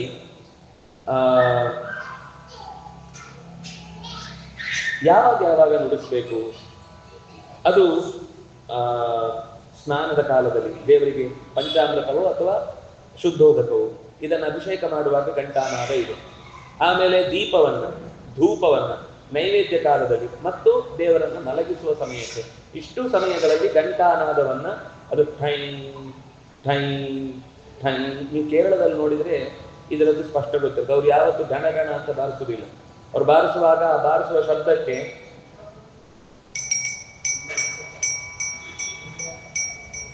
ಇಷ್ಟೇ, ಕೊನೆಗೊಂದು ಟೆಲಿಂಗ್ ಅಂತ ಮುಗೀತು ಅಂತ ಅದು ಗೊತ್ತಾಗುತ್ತೆ ಅವನಿಗೆ. ನೈವೇದ್ಯಕ್ಕೆ ರೆಡಿ ಆಯ್ತು ಅಂದ್ರೆ 2 ಹೊಡೆದ 3 ಹೊಡೆದ ಅಂತೆಲ್ಲ ಲೆಕ್ಕ ಇರುತ್ತೆ ಅವರಿಗೆ. ಅಷ್ಟರಲ್ಲೇ ಅವ್ರಿಗೆ ಗೊತ್ತಾಗುತ್ತೆ ಇದು ಮೊದಲನೇ ನೈವೇದ್ಯ, ಇದು 2ನೇ ಪೂಜೆ, ಇದು 3ನೇ ಪೂಜೆ ಅಂತ. ಅಷ್ಟರ ಅಂತರದಲ್ಲಿ ಅವರಿಗೆ ಅರ್ಥ ಆಗುತ್ತೆ. ಹಾಗಾಗಿ ಅದು ಒಂದು ಶಬ್ದ ಬಂದ್ಮೇಲೆ ಮತ್ತೊಂದು ಶಬ್ದ ಮರುಕ್ಷಣಕ್ಕೆ ಹೊಡಿಬಾರದು. ಹಾಗೆ ಆ ಪೂಜೆಯ ಕ್ರಮದಲ್ಲಿ ಗಂಟೆಯ ಮೇಲ್ಭಾಗದಲ್ಲಿ ಘಂಟಾಗ್ರೇ ಬ್ರಹ್ಮದೈವತ್ಯಂ ಮುಕುಲೇ ರುದ್ರದೈವತಂ ಸೂತ್ರಾಣಾಂಚ ಮಹಾನಾಗಂ ಸ್ವರಂ ಚೈವ ಸರಸ್ವತಿ ನಾದಂ ಪ್ರಜಾಪತಿಂ ವಿದ್ಯಾತ್ ಘಂಟಾನಾಂ ಅಧಿದೇವತಾ. ಅದರ ಅಧಿದೇವತೆಯಾಗಿ ಪ್ರಜಾಪತಿಯನ್ನು ಸ್ಮರಣೆ ಮಾಡಿ ಆ ಸ್ವರದಲ್ಲಿ ಸರಸ್ವತಿ ನೆಲೆಸಿರ್ತಾಳೆ, ಘಂಟಾಗ್ರದಲ್ಲಿ ಬ್ರಹ್ಮ, ಮಧ್ಯದಲ್ಲಿ ರುದ್ರದೇವ. ಹೀಗೆ ಆ ಭಗವಂತನ ವಿಶೇಷ ಸನ್ನಿಧಾನವನ್ನು ಹೊತ್ತ ದನಿ ಲೋಕದಲ್ಲಿ ಭಗವಂತನ ಅಪಾರವಾದ ಉನ್ನತವಾದ ಸ್ಥಾನದಲ್ಲಿ ಭಗವಂತ ಇದ್ದಾನೆ ಎನ್ನುವುದನ್ನ ಆ ನಾಮ ಹೇಳುತ್ತೆ. ಹೀಗೆ ಸರ್ವವಾದ್ಯಮಯಿ ಘಂಟ. ಯಾಕಷ್ಟು ಮಹತ್ವ ಬಂತು ಅಂದ್ರೆ ಎಲ್ಲ ವಾದ್ಯಗಳ ಪ್ರತಿನಿಧಿ ಗಂಟೆ ಅಂತ. ಅದರಿಂದ ಅದನ್ನಾದ್ರೂ ಚೆನ್ನಾಗಿ ನುಡಿಸ್ಬೇಕು. ನಮಗೆ 10 ಜನರನ್ನ ತರಿಸಿ ಬೇರೆ ಬೇರೆ ವಾದ್ಯಗಳನ್ನು ನುಡಿಸಿ ವಾದ್ಯ ಸೇವಾ ಮೌಧಾರಯ ಅಂತ ಹೇಳಿಕ್ಕಾಗುದಿಲ್ಲ. ಆದ್ರೆ ಕನಿಷ್ಠ ಪಕ್ಷ ಗಂಟೆಯನ್ನಾದ್ರೂ ನುಡಿಸುವಾಗ ಅತ್ಯಂತ ಶ್ರಾವ್ಯವಾಗಿ ಅದನ್ನು ನುಡಿಸಿದ್ರೆ ಸರ್ವವಾದ್ಯಮಯಿ, ಎಲ್ಲ ವಾದ್ಯಗಳನ್ನು ನುಡಿಸಿದ ಪುಣ್ಯ ಘಂಟಾನಾದದಿಂದ ಬರುತ್ತೆ ಅಂತ. ಕೇಶವಸ್ಯ ಸದಾ ಪ್ರಿಯ, ದೇವರಿಗೆ ಬಹಳ ಇಷ್ಟವಾದದ್ದು. ವಾದನ ಲಭ್ಯತೆ ಪುಣ್ಯಂ ಯಜ್ಞ ಕೋಟಿ ಶತೋದ್ಭವಂ, 100 ಕೋಟಿ ಯಜ್ಞಗಳನ್ನು ಮಾಡಿದ ಪುಣ್ಯ ಸಸೂತ್ರವಾಗಿ ಇಂಪಾಗಿ ನುಡಿಸಿದ ಘಂಟಾನಾದದಿಂದ ಸಿಗುತ್ತೆ ಅಂತ ಹೇಳಿದ್ರೆ ಎಷ್ಟು ಅವರಿಗೆ ಕಾಳಜಿ ನಮ್ಮ ಬಗ್ಗೆ. ಇಷ್ಟು ಸುಲಭ ಮಾಡಿಕೊಟ್ಟಿದ್ದಾರೆ. ಸುಲಭ ಪೂಜೆ ಏನಿದು, ದೇವರು ಹೇಳಿಕೊಟ್ಟ ರೀತಿಯ ಪೂಜೆ ಅತ್ಯಂತ ಸುಲಭದ್ದು. ಆದ್ರೆ ನಾವು ಅದು ಎಲ್ಲವನ್ನೂ ಕೆಡಿಸಿ ಅದರ ನೈಜ ಸ್ವರೂಪವನ್ನೇ ಮರ್ತು ಬಿಟ್ಟು ನಾವು ಕೊನೆಗೆ ಹೆಮ್ಮೆ, ನಮ್ಮಷ್ಟು ಚೆನ್ನಾಗಿ ಪೂಜೆ ಮಾಡೋರು ಜಗತ್ತಲ್ಲೇ ಇಲ್ಲ ಅನ್ನೋ ತರ ನಮ್ಮ ಕೇವಲ ಆ ಬಾಹ್ಯ ಪೂಜೆಗಳ ವೈಭವವೇ ಕಾಣುತ್ತೆ. ಆದ್ರೆ ತಸ್ಮಾತ್ ಸರ್ವಯತ್ನೇನ, ಯಾವುದೇ ಕಾರಣಕ್ಕಾದ್ರೂ ಕೂಡ ಘಂಟಾನಾದ ಇಲ್ಲದೆ ಪೂಜೆಯನ್ನ ಮಾಡಬಾರದು. ತಸ್ಮಾತ್ ಘಂಟಾಂ ವಾದೇ, ಅದು ಕೂಡ ಕಾಂಸ್ಯ ಘಂಟ, ಕಂಚಿನದ್ದಾದ್ರೆ ಬಹಳ ವಿಶೇಷ, ಯಾಕಂದ್ರೆ ಅದರ ಧ್ವನಿ ತುಂಬಾ ಇಂಪು. ಬೇರೆ ಯಾವುದೇ ಲೋಹದ್ದಾದ್ರೂ ಕೂಡ ಕಂಚಿನ ಗಂಟೆಯ ಹಾಗಿನ ಧ್ವನಿ ಬರುವುದಿಲ್ಲ, ಅದು ಬಹಳ ಪ್ರಧಾನ ಅಂತ. ಆಮೇಲೆ ನಿರ್ಮಾಲ್ಯದ ವಿಸರ್ಜನೆ, ಘಂಟಾನಾದ ಮಾಡಿದ್ರೆ ನಮಗೆ ಮುಂದಿನ ಕಾರ್ಯ ದೇವರ ನಿರ್ಮಾಲ್ಯ ವಿಸರ್ಜನೆ ಬಹಳ ಮುಖ್ಯವಾಗಿ ಮಾಡಲೇಬೇಕಾದದ್ದು. ನಾವು ಹೋದ ವರ್ಷ ಹಾಕಿದ್ದ ಪೂಜೆಯಲ್ಲಿ ಇದ್ದ ಡಬ್ಬಿಯಲ್ಲಿ ಒಳಗೆ ಇದ್ದದ್ದು ಮುಂದಿನ ವರ್ಷಕ್ಕೆ ತೆಗೆಯುವಾಗ ಕರಕಲಾಗಿ ಒಣಕಲಾಗಿ ಕುರುಕುರಾಗಿ ಅದನ್ನು ತೆಗೆಯುವಾಗ ಅದು ಯಾವುದು ಹಪ್ಪಳದ ಪುಡಿ ತೆಗೆದಾಗೆ ತೆಗೆಯುವಾಗ ಆಗ್ಬಾರ್ದು, ಮರು ದಿವಸವೇ ತೆಗಿಬೇಕು. ಎಷ್ಟು ದಿನಗಳ ಕಾಲ ಆ ನಿರ್ಮಾಲ್ಯ ದೇವರ ಮೇಲೆ ಹಾಗೆ ಉಳಿಯುತ್ತೋ ಅಷ್ಟು ದಿನಗಳ ಕಾಲ ಮನೆಯಲ್ಲಿ ಭೂತ ಪ್ರೇತಗಳಿಗೆ ಜಾಗ ಕೊಟ್ಟ ಹಾಗೆ ಅಂತ. 24 ಗಂಟೆ ತನಕ ಮಾತ್ರ ಅದಕ್ಕೆ ಅವಕಾಶ. ಮತ್ತೆ ಅದು ಲೇಟ್ ಆದ ಹಾಗೆ ನಾವು ದೇವರ ಮೇಲೆ ಮೈಲಿಗೆಯನ್ನು ಇಟ್ಟು ಅವನ ಮೇಲೆ ಭಾರ ಹೊರಿಸಿದ ಹಾಗೆ ಅಂತ ಹೇಳ್ತಾರೆ. ಹೀಗಾಗಿ ಆ ನಿರ್ಮಾಲ್ಯದ ವಿಸರ್ಜನೆ ಮಾಡುವಾಗ ಸಾಮಾನ್ಯ ಅಂಬ್ರಿಣಿ ಸೂಕ್ತ, ಶ್ರೀ ಸೂಕ್ತಗಳ ಬಳಕೆ ಮಾಡುವುದಿದೆ. ಅದು ಲಕ್ಷ್ಮಿ ಕೆಲಸ ಮಾಡ್ತಾಳೆ ಅಂತ ಅರ್ಥ. ನಾವೇನೋ ಕ್ಲೀನ್ ಮಾಡ್ತೇವೆ ಅಂತಲ್ಲ, ಲಕ್ಷ್ಮೀ ದೇವಿಯ ನಿರ್ಮಾಲ್ಯವನ್ನು ವಿಸರ್ಜನೆ ಮಾಡಿ, ಅದರಲ್ಲೂ ನಮ್ಗೆ ಕೆಲವೆಲ್ಲ ಏನು ಅಂದ್ರೆ ದೇವರಿಗೆ ಹೀಗೆ ಮುಟ್ಟಿಸಿ ದೇವರಿಗೆ ಅರ್ಪಣೆ ಆಯ್ತು ಮತ್ತೆ ಮುಡ್ಕೊಂಡ್ಬಿಡ್ತೇವೆ. ನಿರ್ಮಾಲ್ಯ ಆಗ್ಬೇಕು ಅಂದ್ರೆ ಹೋಗೋ ಪ್ರಕಾರ ಅದನ್ನು 24 ಗಂಟೆ ಆದ್ರೂ ದೇವರ ಮೇಲೆ ಇರಬೇಕು. ನಾವು ಹಾಗೆ ಮುಡಿದುಕೊಳ್ಳುವುದರ ಒಂದು ತಪ್ಪನ್ನು ಪರಿಹರಿಸಲಿಕ್ಕೋಸ್ಕರ ಸುಲಭದಲ್ಲಿ ಯಾರೋ ಮಾಡಿದ ಒಂದು ಸಣ್ಣ ಬದಲಾವಣೆ, ಆದ್ರೆ ಅದು ನಮ್ಗೆ ಕೊನೆಗೆ ದೇವರಿಗೆ ಇಲ್ಲವೇ ಇಲ್ಲ. ಯಾವಾಗಲೂ ದೇವರಿಗೆ ಮುಟ್ಟಿಸುವುದು ಮಾತ್ರ, ಅದು ನಮ್ಮ ತಲೆಗೆ, ದೇವರ ಹೂ ನಮ್ಮ ಜುಟ್ಟಿಗೆ ಅಂತ. ಹಾಗಾಗಬಾರದು ಅಂತ ಹೇಳ್ತಾರೆ. ಈಗ ತುಂಬಾ ಮುಡಿಸಿ ಹೆಚ್ಚಾಗಿದ್ದನ್ನ ಬೇಕಾದ್ರೆ ನಾವು ಉಳಿದುದನ್ನ ತಗೊಂಡ್ರೆ ತಪ್ಪಿಲ್ಲ, ಆದ್ರೆ ದೇವರಿಗೆ ಇಲ್ವೇ ಇಲ್ಲ ನಮ್ಗೇನೆ ತರ್ಲಿಕ್ಕೋಸ್ಕರ ಆದ್ರೆ ಕೊನೆಗೆ ಒಂದು ಭಯ, ದೇವರಿಗೆ ಮುಟ್ಟಿಸೋದೇ ಇದ್ರೆ ತಪ್ಪಾಗುತ್ತೆ ಅಂತ ಸುಮ್ಮನೆ ಈಗ ಒಂದು ದೇವ್ರ ಫೋಟೋಗೆ ಹೀಗೆ ಮುಟ್ಟಿಸಿ ಹಾಕೊಂಡ್ಬಿಟ್ರೆ ಅದು ಪೂರ್ಣ ಆಗ್ಲಿಲ್ಲ ಅಂತಾರೆ. ನಾವು ನಿಜವಾಗಿ ಅದನ್ನು ಪೂರ್ಣ ಸ್ಥಿತಿಗೆ ತರುವುದು ಯಾವಾಗ ಅಂದ್ರೆ ಅದು ದೇವರ ಮೇಲೆ ಇರಬೇಕು. ಒಂದು ಈಗ ಕೆಲವು ಸಂದರ್ಭದಲ್ಲಿ ಈ ಕೃಷ್ಣಾಷ್ಟಮಿಯ ಸಂದರ್ಭದಲ್ಲೆಲ್ಲ ಸಂಜೆ ಮತ್ತೆ ಸ್ನಾನ ಮಾಡಿ ತೆಗಿಲಿಕ್ಕಿದೆ, ನಿರ್ಮಾಲ್ಯವನ್ನು ತೆಗಿಲಿಕ್ಕಿದೆ, ಸಂಜೆ ಮತ್ತೆ ಪೂಜೆ ಮಾಡ್ಲಿಕ್ಕಿದೆ. ಆವಾಗ ಶಾಲಗ್ರಾಮಾದಿಗಳನ್ನು ಮುಟ್ಟಿ ಪೂಜೆ ಮಾಡ್ಬೋದು. ಯಾಕೆಂದ್ರೆ ಗ್ರಹಣ ಸಮಯ ಮತ್ತು ಈ ಕೃಷ್ಣಾಷ್ಟಮಿಯ ಸಮಯ ಇದೆಲ್ಲ ನಾವು ಉಂಡಿರುವುದಿಲ್ಲ, ಆದ್ರಿಂದ ಉಪವಾಸ ಆದ್ರಿಂದಾಗಿ ರಾತ್ರಿ ಶಾಲಗ್ರಾಮ ಮುಟ್ಟಿದ್ರು ದೋಷ ಇಲ್ಲ.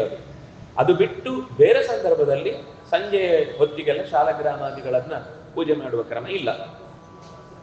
ಅದಕ್ಕೆ ಕೆಲವೊಮ್ಮೆ ಏನ್ ಮಾಡ್ತಾರೆ ಅಂದ್ರೆ ಸಂಜೆಯ ಪೂಜೆಗೆ ಅಂತ ಒಂದು ಬೇರೆನೆ ಸಣ್ಣ ಸುದರ್ಶನ ಏನಾದ್ರು ಇಟ್ಕೊಂಡಿರ್ತಾರೆ. ಸಂಜೆ ಪೂಜೆ ಆಗ್ಬೇಕಲ್ಲ ಒಂದು ಮನೆಯಲ್ಲಿ, ಒಂದು ಆರತಿ ಎತ್ತಿ ಏನೋ ನೈವೇದ್ಯ ಇದ್ರೆ ಮಾಡುದು ಅಂತ, ಅದಕ್ಕೊಂದು ಸುದರ್ಶನ ಬೇರೆ ಇಟ್ಟು ಅದು ಮೈಲಿಗೆ ದೇವರು ಅಂತ. ಮೈಲಿಗೆ ದೇವರು ಅಂದ್ರೆ ಸ್ನಾನ ಮಾಡದೇ ಇದ್ರು ಮುಟ್ಟಬಹುದಾದ ದೇವರು. ದೇವರಿಗೆ ಮಡಿ ಮೈಲಿಗೆ ಅಲ್ಲ, ನಮ್ಗೆ ಮುಟ್ಟಿ ಒಂದು ಪೂಜೆ ಮಾಡಿದೆ ನೈವೇದ್ಯ ಮಾಡಿದೆ ಅನ್ನೋ ಸಮಾಧಾನಕ್ಕೋಸ್ಕರ ಇರುವಂತದ್ದು. ಹೀಗೆ ಆ ದೇವರನ್ನ ಘಂಟಾನಾದದ ಬಳಿಕ ನಿರ್ಮಾಲ್ಯ ವಿಸರ್ಜನೆಯ ಬಳಿಕ ಸ್ನಾನ ಪಾತ್ರೆಯ ವ್ಯವಸ್ಥೆಯನ್ನೆಲ್ಲ ಮಾಡಿ ದೇವರಿಗೆ ಪೀಠವನ್ನು ಕಲ್ಪಿಸಬೇಕು ಅಂತ. ಸೌವರ್ಣ ಪೀಠ, ಅದು ಉತ್ತಪ್ತೋಜ್ವಲ ಕಾಂಚನ ಒಂದು ಬಂಗಾರದ ಪೀಠ, ಅದಕ್ಕೆ ಕಂಬಗಳು, ಅದರ ಮಧ್ಯೆ ಮಣಿಮಯವಾದಂತಹ ಮಧ್ಯದ ಆಸನ, ಆ ಆಸನದಲ್ಲಿ ಭಗವಂತನ ಅನಂತ ರೂಪವನ್ನ, ಯಾಕೆಂದ್ರೆ ವಿಮಲಾಯಿ ನಮಃ ಉತ್ಕರ್ಷಣ್ಯೇ ನಮಃ ಕ್ರಿಯಾಯ ನಮಃ ಯೋಗಾಯ ನಮಃ ಪ್ರಕ್ವೇ ನಮಃ ಈಶಾನಾಯ ನಮಃ ಅನುಗ್ರಹಾಯ ನಮಃ ಅಂತ 8 ಸುತ್ತಲ ಅವನೇ ಇರುವ, ಅವನೇ ಅದು 8 ಏನು ಅಂದ್ರೆ ಆ 8 ಭಗವಂತನ ರೂಪಗಳು ಅರ್ಘ್ಯ ಪಾದ್ಯ ಆಚಮನ ಇತ್ಯಾದಿ 8 ಕ್ರಿಯೆಗಳನ್ನು ಮಾಡ್ತಾ ಇರುತ್ತೆ. ಅದೇನ್ರಿ ಈ ದೇವರ ಪೂಜೆಯಲ್ಲಿ ದೇವರೇ ದೇವರನ್ನ ಅರ್ಚನೆ ಮಾಡುವುದು ಅಂದ್ರೆ ಹೇಗೆ ಅಂದ್ರೆ, ಉಳಿದ ದೇವತೆಗಳಿಗೆ ಹೇಗೆ ಅರ್ಚನೆ ಮಾಡುವುದು ಅಂತ ತೋರಿಸ್ಲಿಕ್ಕೆ ಅವರೊಮ್ಮೆ ಪ್ರಾಕ್ಟೀಸ್ ಮಾಡಿ ತೋರಿಸ್ತಾರಂತೆ. ನೀವು ಮಾಡುವಾಗ ಎಲ್ಲಿಯಾದ್ರೂ ತಪ್ಪಾಗಬಹುದು, ಹಾಗಾಗಿ ಅದು ಒಂದು ದಿವಸ ಆದ್ರೂ ಎಲ್ಲಿಯಾದ್ರೂ ಮರ್ತೋದ್ರೆ, ಯಾರಾದ್ರೂ ಬೇರೆಯವರು ಬಂದ್ರು ಅಂತ ಇನ್ನೊಬ್ರು ಬಂದು ನಿಂತ್ರೆ ಗಡಿಬಿಡಿ ಆಗ್ಬಾರ್ದು. ಅದಕ್ಕೋಸ್ಕರ ಅವನೇ ಒಂದು ರೂಪದಿಂದ ಸ್ವಮೂರ್ತಿ ಗಣಮಧ್ಯಕಃ ಬ್ರಹ್ಮವಾಯು ಶಿವಾಧೀಶ ವಿಭೈ ಚಕ್ರಾಧಿಕೈರಪಿ ಸೇವ್ಯಮಾನ ಅಧಿಕಂ ಭಕ್ತ್ಯ ನಿತ್ಯ ನಿಶೇಷ ಶಕ್ತಿಮಾನ್ ಮೂರ್ತಯ ಅಷ್ಟೌ ಅಪಿ ಧ್ಯೇಯಾ ಚಕ್ರ ಶಂಖ ವರಾಭೈ ಯುಕ್ತಾ ಪ್ರದೀಪವರ್ಣಾಶ್ಚ ಸರ್ವಾಭರಣ ಭೂಷಿತಾ ಬಿಂಬೋಸಿ ಪ್ರತಿಬಿಂಬೋಸ್ಮಿ ತವ ಯದ್ಯಪಿ ಚ ಅಂತರಂ ಸ್ವಾಮಿನ್ ನಿರ್ದೋಷ ಮದ್ದೋಷಂ ವಿವೇಚಯ ನಮೋಸ್ತುತೆ ಅಂತ ಆ ನಾರಾಯಣ ಅಷ್ಟಾಕ್ಷರ ಮಂತ್ರದ ಮೂಲಕ, ಮೂಲ ಮಂತ್ರದ ಮೂಲಕ ದೇವರನ್ನ ಆರಾಧನೆ ಮಾಡುವ ಕ್ರಮವನ್ನು ಹೇಳುವಾಗ ಸ್ವಮೂರ್ತಿಗಳ ಮಧ್ಯಗ, ತನ್ನದೇ ಮೂರ್ತಿಗಳ ಮಧ್ಯದಲ್ಲಿ ಇದ್ದು ಆನಂತರ ಬ್ರಹ್ಮವಾಯು ಶಿವ ಈಶ, ಶಿವ ಅಂದ್ರೆ ರುದ್ರ, ಈಶ ಯಾರು ಅಹೀಶ ಅಂತಂದ್ರೆ ಶೇಷ, ಹೀಗೆ ಬ್ರಹ್ಮ ವಾಯು ಅಹೀಶ ಮತ್ತು ಶಿವ, ಹೀಗೆ 4 ಜನರು 4 ದಿಕ್ಕಿನಲ್ಲಿ ನಿಂತು, ಅದರ ನೆಕ್ಸ್ಟ್ ಲೆವೆಲ್ ಅಲ್ಲಿ ಅವರ ಮಡದಿಯರು, ಅದರ ನೆಕ್ಸ್ಟ್ ಲೆವೆಲ್ ಅಲ್ಲಿ ಯಾರು ದಿಕ್ಪಾಲಕ ದೇವತೆಗಳು, ಅದರ ನೆಕ್ಸ್ಟ್ ಲೆವೆಲ್ ಅಲ್ಲಿ ಅವನ ಆ 8 ಜನ ದಿಕ್ಪಾಲ ದೇವತೆಯರ ಮಡದಿಯರು, ಅದರ ನಂತರದಲ್ಲಿ ಇನ್ನಷ್ಟು ಉಳಿದ ಸಮಗ್ರ ದೇವತೆಗಳು, ಉಪದೇವತೆಗಳು ಇತ್ಯಾದಿಗಳೆಲ್ಲ ನೆಲೆಸಿ, ಅಂದ್ರೆ ಒಂದು ದೇವರು ಬರುದು ಅಂದ್ರೆ ರಾಷ್ಟ್ರಪತಿ ಬಂದಾಗ ಒಬ್ಬರೇ ಬರ್ತಾರ, ಅವರ ಸಕಲ ಪರಿವಾರ ಬರುತ್ತೆ. ಹಾಗೆ ದೇವರು ಬರುವಾಗ ಒಬ್ಬ ಬರುವುದು ಅಂತ ಕ್ರಮವೇ ಇಲ್ಲ. ಅವ್ರು ಬಂದ್ರೆ ಪಟಾಲಂ, ಇಡೀ ದಂಡೆ ಸೇರ್ಕೊಂಡು ಬರ್ತಾರೆ. ಅವರು ಒಬ್ಬೊಬ್ಬರಿಗೆ ಬಂದ ಅಭ್ಯಾಸವೇ ಇಲ್ಲ ಯಾರಿಗೂ. ಮತ್ತೆ ಉಳಿದವರಿಗೆ ಅಕಸ್ಮಾತ್ ನೀವು ದೇವರನ್ನು ಕರೆದು ಅವರನ್ನ ಆತ ಕರೆದ್ರೆ ಅವ್ರು ಬೇಸರದಲ್ಲಿ ಬರ್ತಾರೆ. ಆದ್ರೆ ಆ ದೇವರನ್ನು ಪೂಜೆ ಮಾಡದೆ ನಮಗೆ ಪೂಜೆ ಮಾಡಿದ್ರು ಅನ್ನುವ ಕಾರಣಕ್ಕೆ ಅವರು ಶಾಶ್ವತವಾದ ಯಥಾರ್ಥವಾದ ಪೂಜೆಯ ಫಲವನ್ನು ಕೊಡುವುದಿಲ್ಲ. ಅದಕ್ಕೋಸ್ಕರ ಭಗವಂತನನ್ನು ಕರೆದು ಪರಿವಾರಕ್ಕೇನು ಉಳಿದವರನ್ನು ಕರೆದ್ರೆ ಅವರು ಬಹಳ ಮೆಚ್ಚಿ ಬರ್ತಾರಂತೆ. ಅದರಿಂದಾಗಿ ಪರಿವಾರದ ಮೂಲಕವಾಗಿ ಅವರನ್ನು ಕರೆದು ಪೂಜೆ ಮಾಡುವಂಥದ್ದು, ಅದಕ್ಕೋಸ್ಕರ ಮಂಟಪಾದಿಗಳನ್ನು ಕಲ್ಪಿಸುವಂಥದ್ದು, ಆಸನವನ್ನ ಕಲ್ಪಿಸಿ ಆದ್ಮೇಲೆ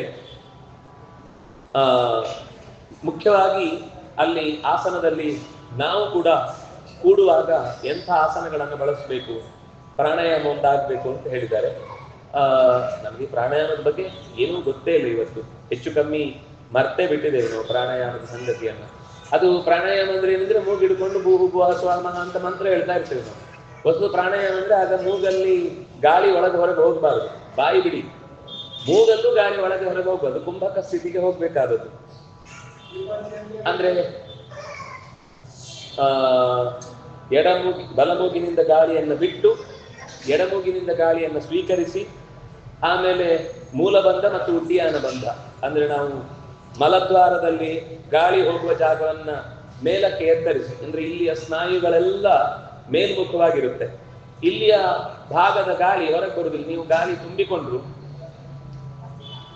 ಒಳಗಾಳಿ ಇದೆ, ಅದ್ರ ಹೊರಗೆ ಬರೋಲ್ಲ, ಅದು ಇಲ್ಲಿ ಬಂದಾಗತ್ತೆ. ಇಲ್ಲೊಂದು ಮುಚ್ಚಿಕೊಳ್ಳುವ ಶಕ್ತಿ ಇದೆ, ಅದಕ್ಕೆ ಉಡ್ಡಿಯಾನ ಬಂಧ ಅಂತವೆ. ಈ ಎರಡರ ಮಧ್ಯದಲ್ಲಿ ಕುಂಭಕದಲ್ಲಿ ಕೂತು ನಾವು ಯಾವ ದೇವತೆಯನ್ನ ಆಹ್ವಾನ ಮಾಡಿ ಅನುಸಂಧಾನ ಮಾಡ್ತೇವೋ ಅದರ ಮೂಲ ಮಂತ್ರವನ್ನ, ಈಗ ಕೃಷ್ಣ ಆದ್ರೆ ಕೃಷ್ಣ, ನರಸಿಂಹ ಆದ್ರೆ ನರಸಿಂಹ, ಯಾವ ದೇವತಾ ಪ್ರತೀಕ ಪ್ರಧಾನವಾಗಿದೆಯೋ ಆ ಪ್ರತೀಕದ ಮೂಲ ಮಂತ್ರವನ್ನ ಒಳಗೆ ಕುಂಭಕದ ಸ್ಥಿತಿಯಲ್ಲಿ ಜಪಿಸಿ ಪೂಜೆಗೆ ನಾವು ಸಿದ್ಧರಾಗ್ತಾ ಇದ್ದೇವೆ ಅಂತಂದಾಗ ನಮ್ಮೊಳಗೆ ಆ ಭಗವಂತನ ರೂಪಕ್ಕೆ ಬೇಕಾದ ಪೂರ್ವ ಸಿದ್ಧತೆ ನಡೆಯುತ್ತೆ. ಇಲ್ಲಿ ಆ ರೂಪ ತುಂಬಿದ್ರೆ ನಾವು ಅಲ್ಲಿಗೆ ತರಬಹುದು, ಇಲ್ಲಿ ಆ ರೂಪವೇ ಇಲ್ಲ ಅಂದ್ರೆ ನಾವು ಆವಾಹಯಾಮಿ ಅಂತ ಯಾರು ಅಂತಾರೆ. ನಮ್ಗೋಸ್ಕರ ಪೂಜೆ ಮಾಡುವಾಗ ಯಾವಾಗ್ಲೂ ಕೂಡ ಹೃತ್ಕಮಲ ಮಧ್ಯ ನಿವಾಸಿ ಅಂತ, ಬೇರೆಯವರ ಮನೆಯಲ್ಲಿ ನಾವು ಪೂಜೆ ಮಾಡ್ತಾ ಇದ್ದೇವೆ, ಬೇರೆಯವರಿಗೋಸ್ಕರ ಪೂಜೆ ಮಾಡ್ತಾ ಇದ್ದೇವೆ, ಆಗ ಹೃತ್ಕಮಲ ಅಲ್ಲ, ಸೂರ್ಯಮಂಡಲದಿಂದ, ಅಗ್ನಿಮಂಡಲದಿಂದ, ಸಂಜೆ ಆಗಿದ್ರೆ ಅಗ್ನಿಮಂಡಲ, ಹಗಲಾಗಿದ್ರೆ ಸೂರ್ಯಮಂಡಲ. ಅಂದ್ರೆ ಅದು ಹೊರಗಿನಿಂದ ಸೂರ್ಯ ಮಧ್ಯದಲ್ಲಿ, ಚಂದ್ರಮಂಡಲದ ಮಧ್ಯದಲ್ಲಿ, ಅಗ್ನಿಮಂಡಲದ ಮಧ್ಯದಲ್ಲಿರುವ ಭಗವಂತನನ್ನ ಆ ಪ್ರತಿಮೆಯಲ್ಲಿ ಆವಾಹನೆ ಮಾಡಿ ಆ ಪೂಜೆ ಮಾಡುವಂಥದ್ದು ಕ್ರಮ.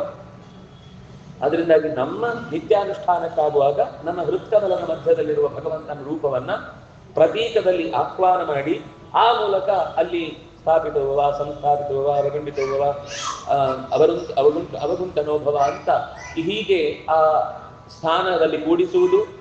ಕೂತ ಮೇಲೆ ನಿಮಗೆ ವ್ಯವಸ್ಥೆ ಚೆನ್ನಾಗಾಗಿದೆಯಾ ಅಂತ ನೋಡಿ ಸುಖವಾಗಿ ಬಂದ ಮೇಲೆ ನಾವು ಕೇಳ್ತೀವಲ್ಲ, ಹೇಗಿದ್ದೀರಿ, ಚೆನ್ನಾಗಾಯ್ತಾ ಎಲ್ಲ, ಏನಾದ್ರೂ ಬೇಕಿದ್ರೆ ಹೇಳಿ ಅಂತಲ್ಲಿ ನಾವು ಏನ್ ಮಾತಾಡ್ತೇವೆ ಅದೇ ಒಂದು ಭಾವವನ್ನ ಮುದ್ರೆಗಳ ಮೂಲಕ ತೋರಿಸಿ ಸುಖವಾಗಿರು, ಸುಪ್ರಸನ್ನೋಭವ. ನೀವು ಇಲ್ಲಿ ಕೂತ ಮೇಲೆ ಮನಸ್ಸು ನೆಮ್ಮದಿಯಾಗಿರ್ಬೇಕು. ಯಾವಾಗಪ್ಪ ಹೊರಟೋಗುದು, ಇವನು ಏನು ಸಿಕ್ಕಾಪಟ್ಟೆ ಹಿಡಿದು ಗಂಟೆ ಹಾಕಿ ನನ್ನನ್ನು ಏನೇನು ಉಪದ್ರ ಕೊಡ್ತಾ ಇದ್ದಾನೆ ಅಂತ ನಮ್ಮ ಪೂಜೆ ಉಸಿರು ಕಟ್ಟಿಸ್ಬಾರ್ದು.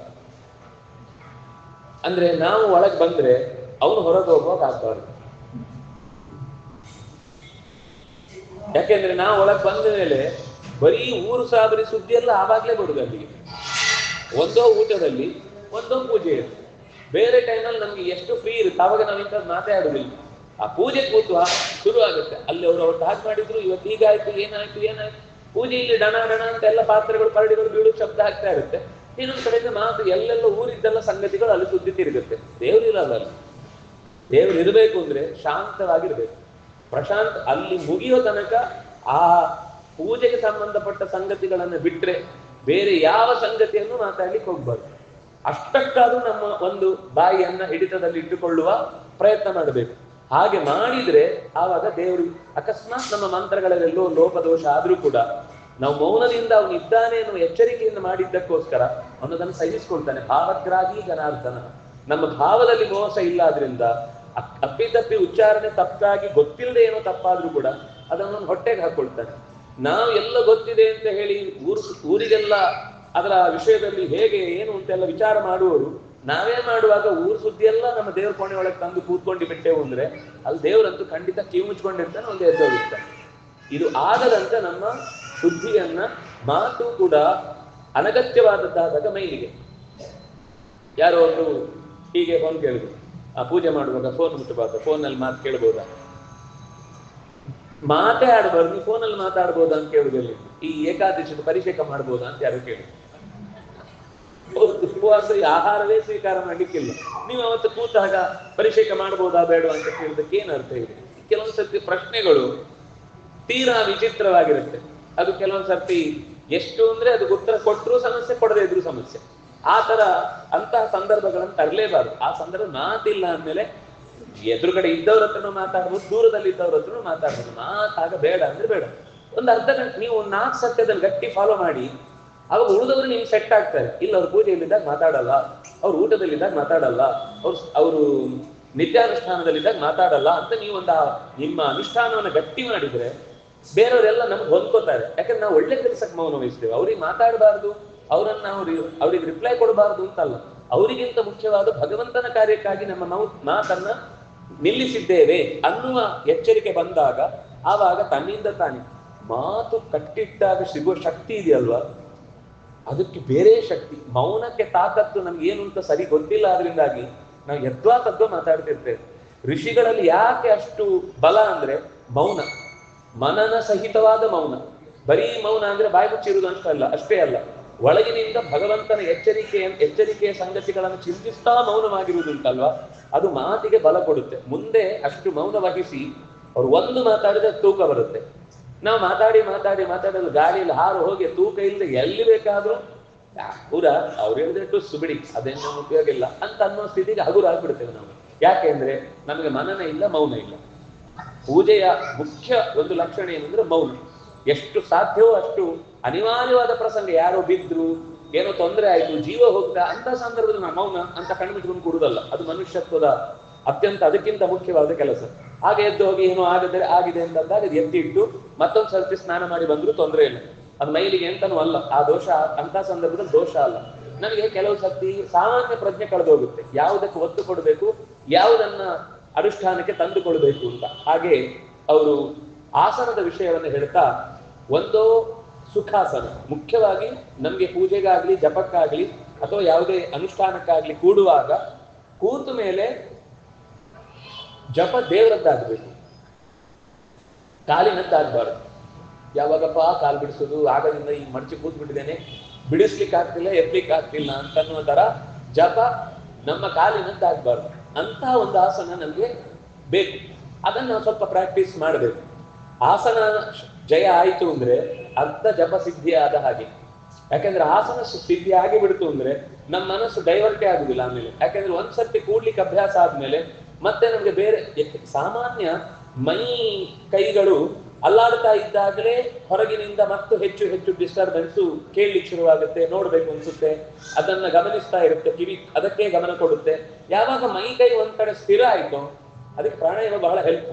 ನಿಜವಾಗಿ ಪ್ರಾಣಾಯಾಮದ ಉದ್ದೇಶ ಏನಂದ್ರೆ ಮನಸ್ಸಿನ ಆಲೋಚನೆ ಬೇರೆ ಕಡೆಗೆ ಹೋಗದಂತೆ ಅದು ನಮಗೆ ಕಂಟ್ರೋಲ್ ತಂದು ಕೊಡುತ್ತೆ.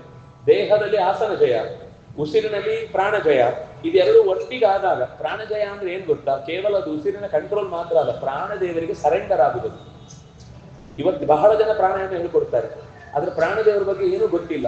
ಆದ್ರೆ ನಾವಿದು ಪ್ರಾಣಾಯಾಮ ಮಾಡಿದ್ರು ಕೂಡ ಆಗಕ್ಕೇನೋ ಒಂದು ಸಮಾಧಾನ ಆಗಿದೆ ಬಿಟ್ರೆ ನಿಜವಾದ ಏನು ಯೋಗ ಆಗಬೇಕು, ನಮ್ಮಲ್ಲಿ ಇವತ್ತು ಕೈಕಾಲು ಅಲ್ಲಾಡಿಸೋದೇ ಯೋಗ ಆಗ್ಬಿಟ್ಟಿದೆ. ಅದು ಯೋಗದ ಪೂರ್ವ ಸಿದ್ಧತೆ ಅಷ್ಟೇ. ಯೋಗ ಅಂದ್ರೆ ಸಂಬಂಧ, ಯಾರ ಜೊತೆಗೆ ಸಂಬಂಧ, ಭಗವಂತನ ಜೊತೆಗೆ ಸಂಬಂಧ. ಅಲ್ಲಿ ತನಕ ಹೋಗ್ಲಿಕ್ಕೆ ಇಲ್ಲ. ನಾವು ಕೈ ಸೊಟ್ಟ ಮಾಡಿದ್ವಿ, ಕಾಲು ನೆಟ್ಟಗೆ ಮಾಡಿದ್ವಿ, ಕೈ ಕಾಲು ಉದ್ದ ಮಾಡಿದ್ವಿ, ಹೇಗೇಗೋ ಕೂತ್ವಿ ಅಂತ ಅನ್ನೋದೇ ಯೋಗ ಆಗಿ ಉಳಿದು ಬಿಟ್ಟಿದೆ. ಆದ್ರೆ ಅದು ಯೋಗದ ಕೇವಲ ದೈಹಿಕ ನಿಯಂತ್ರಣವನ್ನು ಮಾಡಿಕೊಳ್ಳುವ ಒಂದು ವ್ಯವಸ್ಥೆ ಅಷ್ಟೇ ಬಿಟ್ರೆ ಅದರಿಂದ ಮುಂದೆ ಆಗ್ಬೇಕಾದ ಕೆಲಸ, ಅದರಿಂದ ಮುಂದೆ ಆಗ್ಬೇಕಾದ್ದೇನೆಂದ್ರೆ ಹೃದಯದಲ್ಲಿ ಭಗವಂತರ ಧಾರಣೆ ಆಗ್ಬೇಕು. ಆ ಧಾರಣೆಗೆ ಮುಖ್ಯವಾಗಿ ನಮ್ಮ ಆಸನ ಜಯ. ಕೂತ ಮೇಲೆ ಅಲ್ಲಾಡಬಾರದು. ಅಂದ್ರೆ ಪೂಜೆಗೆ ಕೆಲಸಕ್ಕೆ ಏನ್ ಬೇಕೋ ಅಷ್ಟು ಬಿಟ್ರೆ ಪ್ರತಿ ಸತಿ ಕಾಲೆತ್ತಿ ಹಿಂದೆ ಮಾಡು ಮುಂದೆ ಮಾಡಿ ಎದ್ದು ಕೂತ್ಕೋ. ನಾನು ಅನಾರೋಗ್ಯ ಇದ್ದಾಗ ಅವ್ರ ಬಗ್ಗೆ ಏನು ಹೇಳ್ತಿಲ್ಲ. ನಾವು ಇನ್ನು ಕೈಕಾಲು ಗಟ್ಟಿ ಇದೆ ಅನ್ನೋ ಸ್ಥಿತಿಯಲ್ಲೇ ಇದನ್ನ ಅಭ್ಯಾಸ ಮಾಡಿಕೊಂಡ್ರೆ ಎಷ್ಟು ವಯಸ್ಸಾದ್ರೂ ದೇಹಕ್ಕೆ ಆ ಹೊತ್ತಿಗೆ ಅದ್ರ ಬಗ್ಗೆ ಎಚ್ಚರವೇ ಬರುವುದಿಲ್ಲ. ಏನಿದ್ರು ಕೂಡ ಎದ್ದಾಗ ಬೇಕಿದ್ರೆ ಒಂದ್ಸರ್ತಿ ಮಂಡಿ ನೋವು ಬಂತು ಅಂತ ಅನ್ನಿಸ್ಬೋದು. ಆದ್ರೆ ನಿಮ್ಗೆ ಒಂದ್ಸರ್ತಿ ಪೂಜೆ ಜಪಕ್ಕೆ ಕೂಡುವ ಅಭ್ಯಾಸ ಆಗಿದೆ ಅಂದ್ರೆ ಏಳೋ ತನಕನೂ ತಲೆಗೆ ಹೋಗುದೇನು. ನಮ್ಮ ಗುರುಗಳು ಎಷ್ಟೋ ಸರ್ತಿ ಕೆಲವೊಮ್ಮೆ ಬೆಳಿಗ್ಗೆ 4 ಗಂಟೆಗೆ ಪಾಠ ಶುರು ಮಾಡಿದ್ರೆ 7 ಗಂಟೆ ತನಕ ಈ ಕೂತ ಒಂದು ಕಾಲು ತೆಗೆದು ಈ ಕಡೆ ಆ ಕಡೆ ಇಡ್ತಾ ಇದ್ದದ್ದಿಲ್ಲ. ನಾನು ನೋಡಿದ್ದೀನಿ. ಅಂದ್ರೆ ಅವರಿಗೆ ಅದ್ರ ಬಗ್ಗೆ ಗಮನನೇ ಇರ್ತಿರ್ಲಿಲ್ಲ.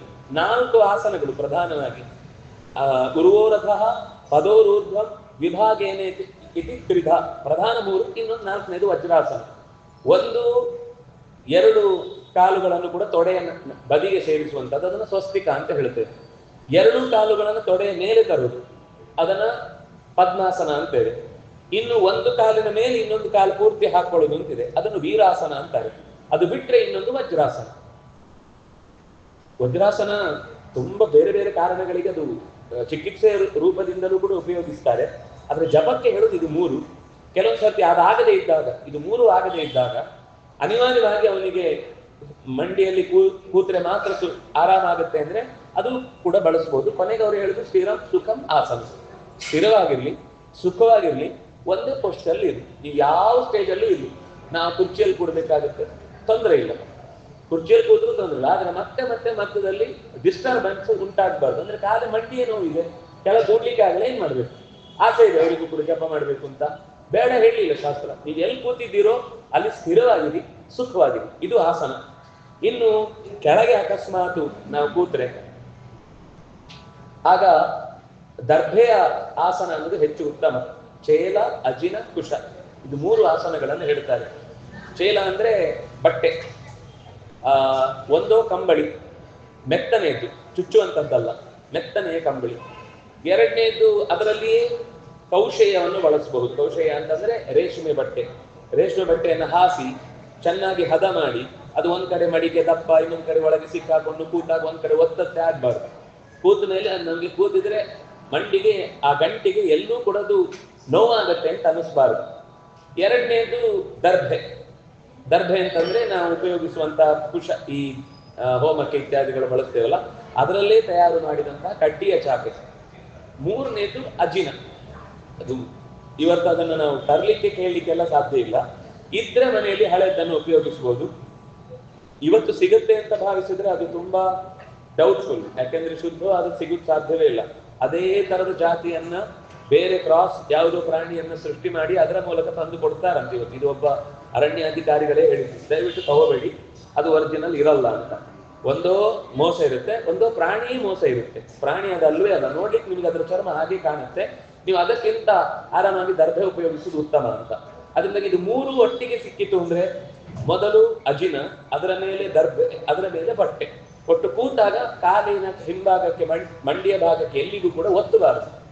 ಆಮೇಲೆ ಹಿಂದೆ ತಗ್ಗಿರುವುದು, ಮುಂದೆ ಎತ್ತರ ಇರುವುದು, ಒಂದ್ ಸೈಡ್ ಎತ್ತರ ಇರುವುದು, ಇದು ಯಾವುದು ಆಗುದು. ಸಮತಟ್ಟು ಅಂದ್ರೆ ಪೂರ್ತಿ ಸಮತಟ್ಟಿರ್ಬೇಕು.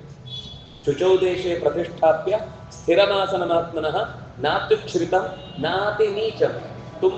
ಗುಂಡಿಯ ಮಧ್ಯದಲ್ಲಿ ಕೂತ್ಬಿಡುದು. ಆ ಕಡೆ ಈ ಕಡೆ ಎಲ್ಲ ಎತ್ತರ ಇರುತ್ತೆ, ಮಧ್ಯದಲ್ಲಿ ಕೂತಿರುವುದು. ನೀವು ಹೀಗೆ ಕೂಡ್ಬೇಕು, ಹಾಗಾಗ್ಬಾರ್ದು. ಅದು ಒಂದು ಗುಡ್ಡ ತರ ಇರುತ್ತೆ, ಅದ್ರ ಮೇಲೆ ಕೂತಿರ್ತಾರೆ. ನಮ್ಮ ಕಣ್ಮುಚ್ಚಿದ ತಕ್ಷಣ ದೇಹ ಎಲ್ಲೋ ಬಿದ್ದೋಗುತ್ತೆ ಅಂತ ನಂತರ ಭಯ ಆಗ್ತಾ ಇರುತ್ತೆ. ಅಲ್ಲಿ ಕೂಡಬಾರ್ದು. ಯಾವುದು ಕೂತ ಮೇಲೆ ನಮಗೆ ನಮ್ಮ ಪರಿಸರದಲ್ಲಿ ಏನಾಗ್ತಾ ಇದೆ ಅಂತ ಅವನಿಗೆ ಎಚ್ಚರವೇ ಬರಬಾರದು.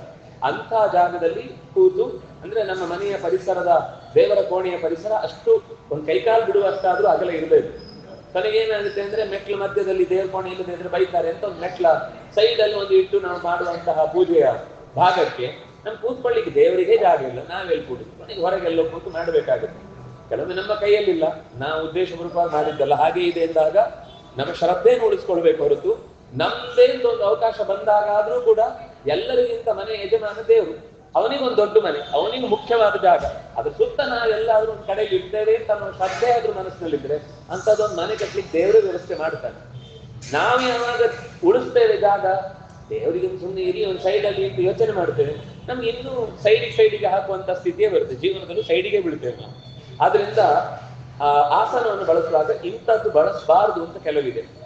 ಈ ಬಿದಿರಿನ ಆಸನವನ್ನು ಬಳಸಬಾರ್ದು, ಆಮೇಲೆ ಕಲ್ಲು ಆಸನವಾಗಿ ಬಳಸಬಾರ್ದು, ಅಂದ್ರೆ ಬರೀ ನೆಲದಲ್ಲಿ ಯಾವತ್ತೂ ಕೂಡಬಾರ್ದು ಅಂತಿದೆ. ಆದಷ್ಟು ನಾವು ಹೋಗುವಾಗ ಬರುವಾಗ ನಮ್ಮ ಜೊತೆಗೆ ಒಂದು ಸಣ್ಣ ಈ ಒಂದು ಪೀಸ್ ಸಿಗುತ್ತಲ್ಲ, ದಾವಳಿ ಅದನ್ನಾದ್ರೂ ತಗೊಂಡು ಹೋಗ್ಬೇಕು. ಹಾಕುವಾಗ ಅದನ್ನು ಕೂತು ಬಿಟ್ರೆ ಮುಗಿದೋಯ್ತು, ನಮ್ಮ ಜೊತೆಗೆ ಇದ್ರೆ ಸರಿ. ಆಮೇಲೆ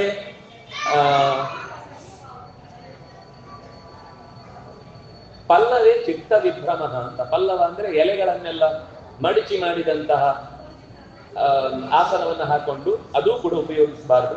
ಹೀಗೆ ಅಜಿನ ಸಿಕ್ಕಿದ್ರೆ, ಕುಶಾಸನ ಸಿಕ್ಕಿದ್ರೆ ಸರ್ವಸಿದ್ಧಿ, ಜ್ಞಾನ ಸಿದ್ಧಿ, ವೈರಾಗ್ಯ ಸಿದ್ಧಿ ಅಂತ ಆ ಆಸನಗಳ ಮಹತ್ವವನ್ನು ಹೇಳ್ತಾರೆ.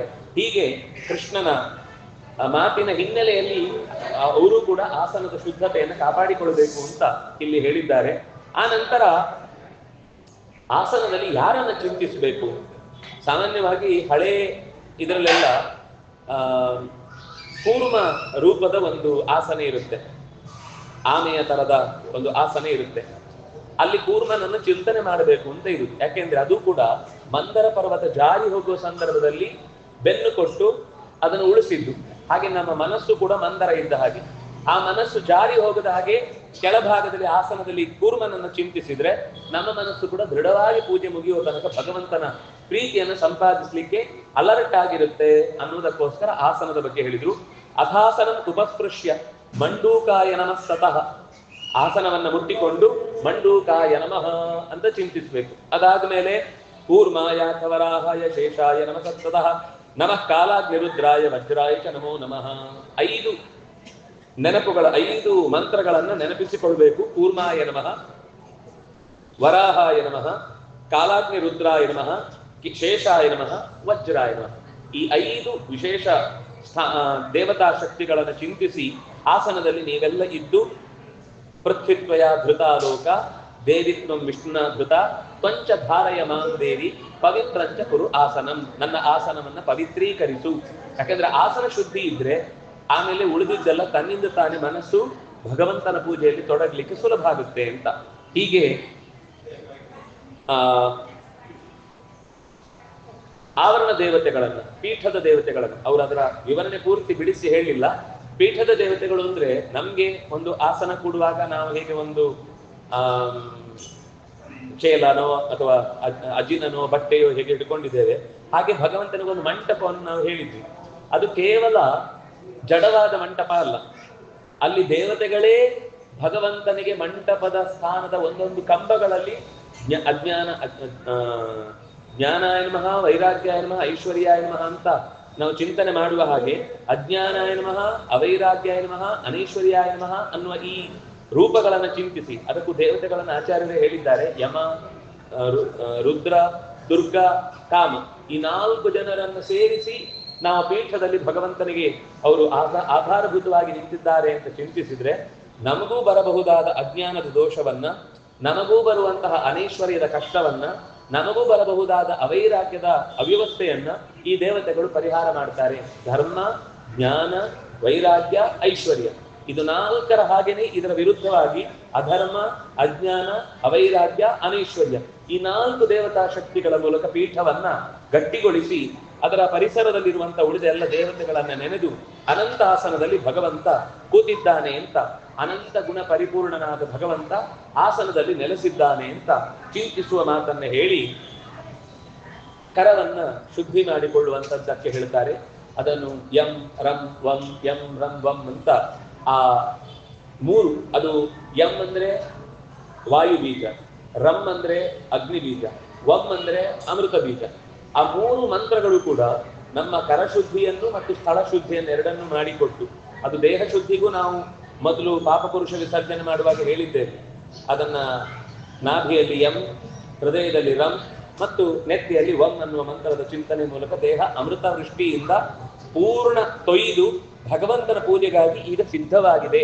ಅವನು ನಮ್ಮಲ್ಲಿ ನಿಜವಾಗಿಯೂ ನಾವು ಶ್ರದ್ಧೆಯಿಂದ ಆ ಬೀಜ ಮಂತ್ರವನ್ನ ವರುಣ ಅಂತರ್ಯಾಮಿಯಾಗಿ ವಾಸುದೇವ ಇದ್ದು ನಮ್ಮ ದೇಹದ ಮೇಲ್ಭಾಗದಿಂದ ನೆತ್ತಿಯ ಭಾಗದಿಂದ ಮೂಲಾಧಾರದ ತನಕ ಅವನು ರಸವನ್ನ ಸುರಿಸ್ತಾನೆ ಅಂತ ನಾವು ಅನುಸಂಧಾನ ಮಾಡಿದ್ರೆ ಇಡೀ ದೇಹ ತಣ್ಣಗಾದ ಅನುಭವ ಬರುತ್ತೆ. ಅಂದ್ರೆ ಅಷ್ಟು ನಾವು ಅದನ್ನ ಇಂಟೆನ್ಸಿವ್ ಆಗಿ ಪ್ರಾರ್ಥನೆ ಮಾಡ್ತೇವೆ ಅಂದ್ರೆ ಅದಕ್ಕೆ ಆ ಫಲ ಸಿಗುತ್ತೆ ನಮಗೆ. ಈಗ ಈ ಅಪಸರ್ಪಂತತೆ ಭೂತಾಹ ಇದೆಯಲ್ವಾ, ಅದು ಹಾಗೇನೆ. ನೀವು ಅದನ್ನ ಬಹಳ ಗಮನ ಕೊಟ್ಟು ಮಾಡಿದ್ರೆ ಆ ದುಷ್ಟ ಶಕ್ತಿಗಳು ನಮ್ಮಿಂದ ದೂರ ಆಗಬೇಕು ಅನ್ನೋ ದೃಷ್ಟಿಯಿಂದ ಜಪಕ್ಕೋ ಪೂಜೆಗೋ ಅನ್ಯಾಯ ಒಡ್ಡುವಂತ ಸ್ಥಿತಿಯಲ್ಲಿ ರಾಕ್ಷಸರ ಉಪದ್ರವ ಆಗ್ತಾ ಇದೆ ಅಂತ ನಾವು ಜಪಿಸಿದ್ರೆ ವಿದಿನ್ 5 minutes ನಮ್ಮ ಸುತ್ತ ಇದ್ದಂತ ವ್ಯಕ್ತಿಗಳೇ ಎದ್ದು ಹೋಗ್ತಾರೆ, ಗಲಾಟೆ ಮಾಡ್ತಿರ್ತಾರೆ ಅಂತ ಇಟ್ಕೊಳ್ಳಿ. ನೀವು ಅದನ್ನ ಮನಃಪೂರ್ವಕವಾಗಿ ನನಗೆ ತೊಂದರೆ ಆಗ್ತಾ ಇದೆ ಅಂತ ನೀವು ಮೊದಲು ಬಂದು ಕೂತಿದ್ದೀರಿ, ಕೂತು ಅದು ಅದಕ್ಕೋಸ್ಕರನೇ ಇರುವ ಜಾಗ. ಅಂತ ಜಾಗದಲ್ಲಿ ಉಪದ್ರವ ಕೊಡುವಂತಹ ಯೋಚನಾ ಶಕ್ತಿಗಳು ಯಾರಿಗೆ ಇದ್ರು ಕೂಡ ಅವ್ರು ದೂರವಾಗ್ಲಿ ಅಂತ ನೀವು ಮನಃಪೂರ್ವಕವಾಗಿ ಪ್ರಾರ್ಥನೆ ಮಾಡಿದ್ರೆ ಆ ಜಾಗ ಬಿಟ್ಟು ಕದಲ್ತಾರೆ. ಇದು ನೀವು ಬೇಕಾದ್ರೆ ಪ್ರಾಕ್ಟೀಸ್ ಮಾಡಿ ನೋಡ್ಬಹುದು. ಅಂದ್ರೆ ನಾವು ಅಷ್ಟು ಶ್ರದ್ಧೆಯಿಂದ ಅದಕ್ಕೋಸ್ಕರ ಸಿದ್ಧರಾಗಿರ್ಬೇಕು. ಅದನ್ನೇ ಕೊಟ್ಟು ನಾವು ಆ ಭಗವಂತನ ಅನುಗ್ರಹದಿಂದ ನಾನು ಅದನ್ನು ಸಾಧಿಸಬಲ್ಲೆ ಅನ್ನೋ ನಂಬಿಕೆಯಿಂದ ಮಾಡಿದ್ರೆ ಅದನ್ನು ಫಲ ಕೊಡುತ್ತೆ. ಯಾವ ಮಂತ್ರಗಳು ಕೂಡ ಕೇವಲ ಅದೊಂದು ಕಾಲ್ಪನಿಕ ಅಲ್ಲ, ಅಥವಾ ಅದು ಸುಮ್ಮನೆ ಬಾಯಿ ಉಚ್ಚಾರಣೆಗೆ ಮಾತ್ರ ಇರುವಂತಹದ್ದಲ್ಲ. ಅದರಿಂದ ನಮಗೆ ಬೇಕಾದಂತಹ ಸಿದ್ಧಿಯನ್ನು ಪಡೀಲಿಕ್ಕೆ ಸಾಧ್ಯ ಆಗುತ್ತೆ.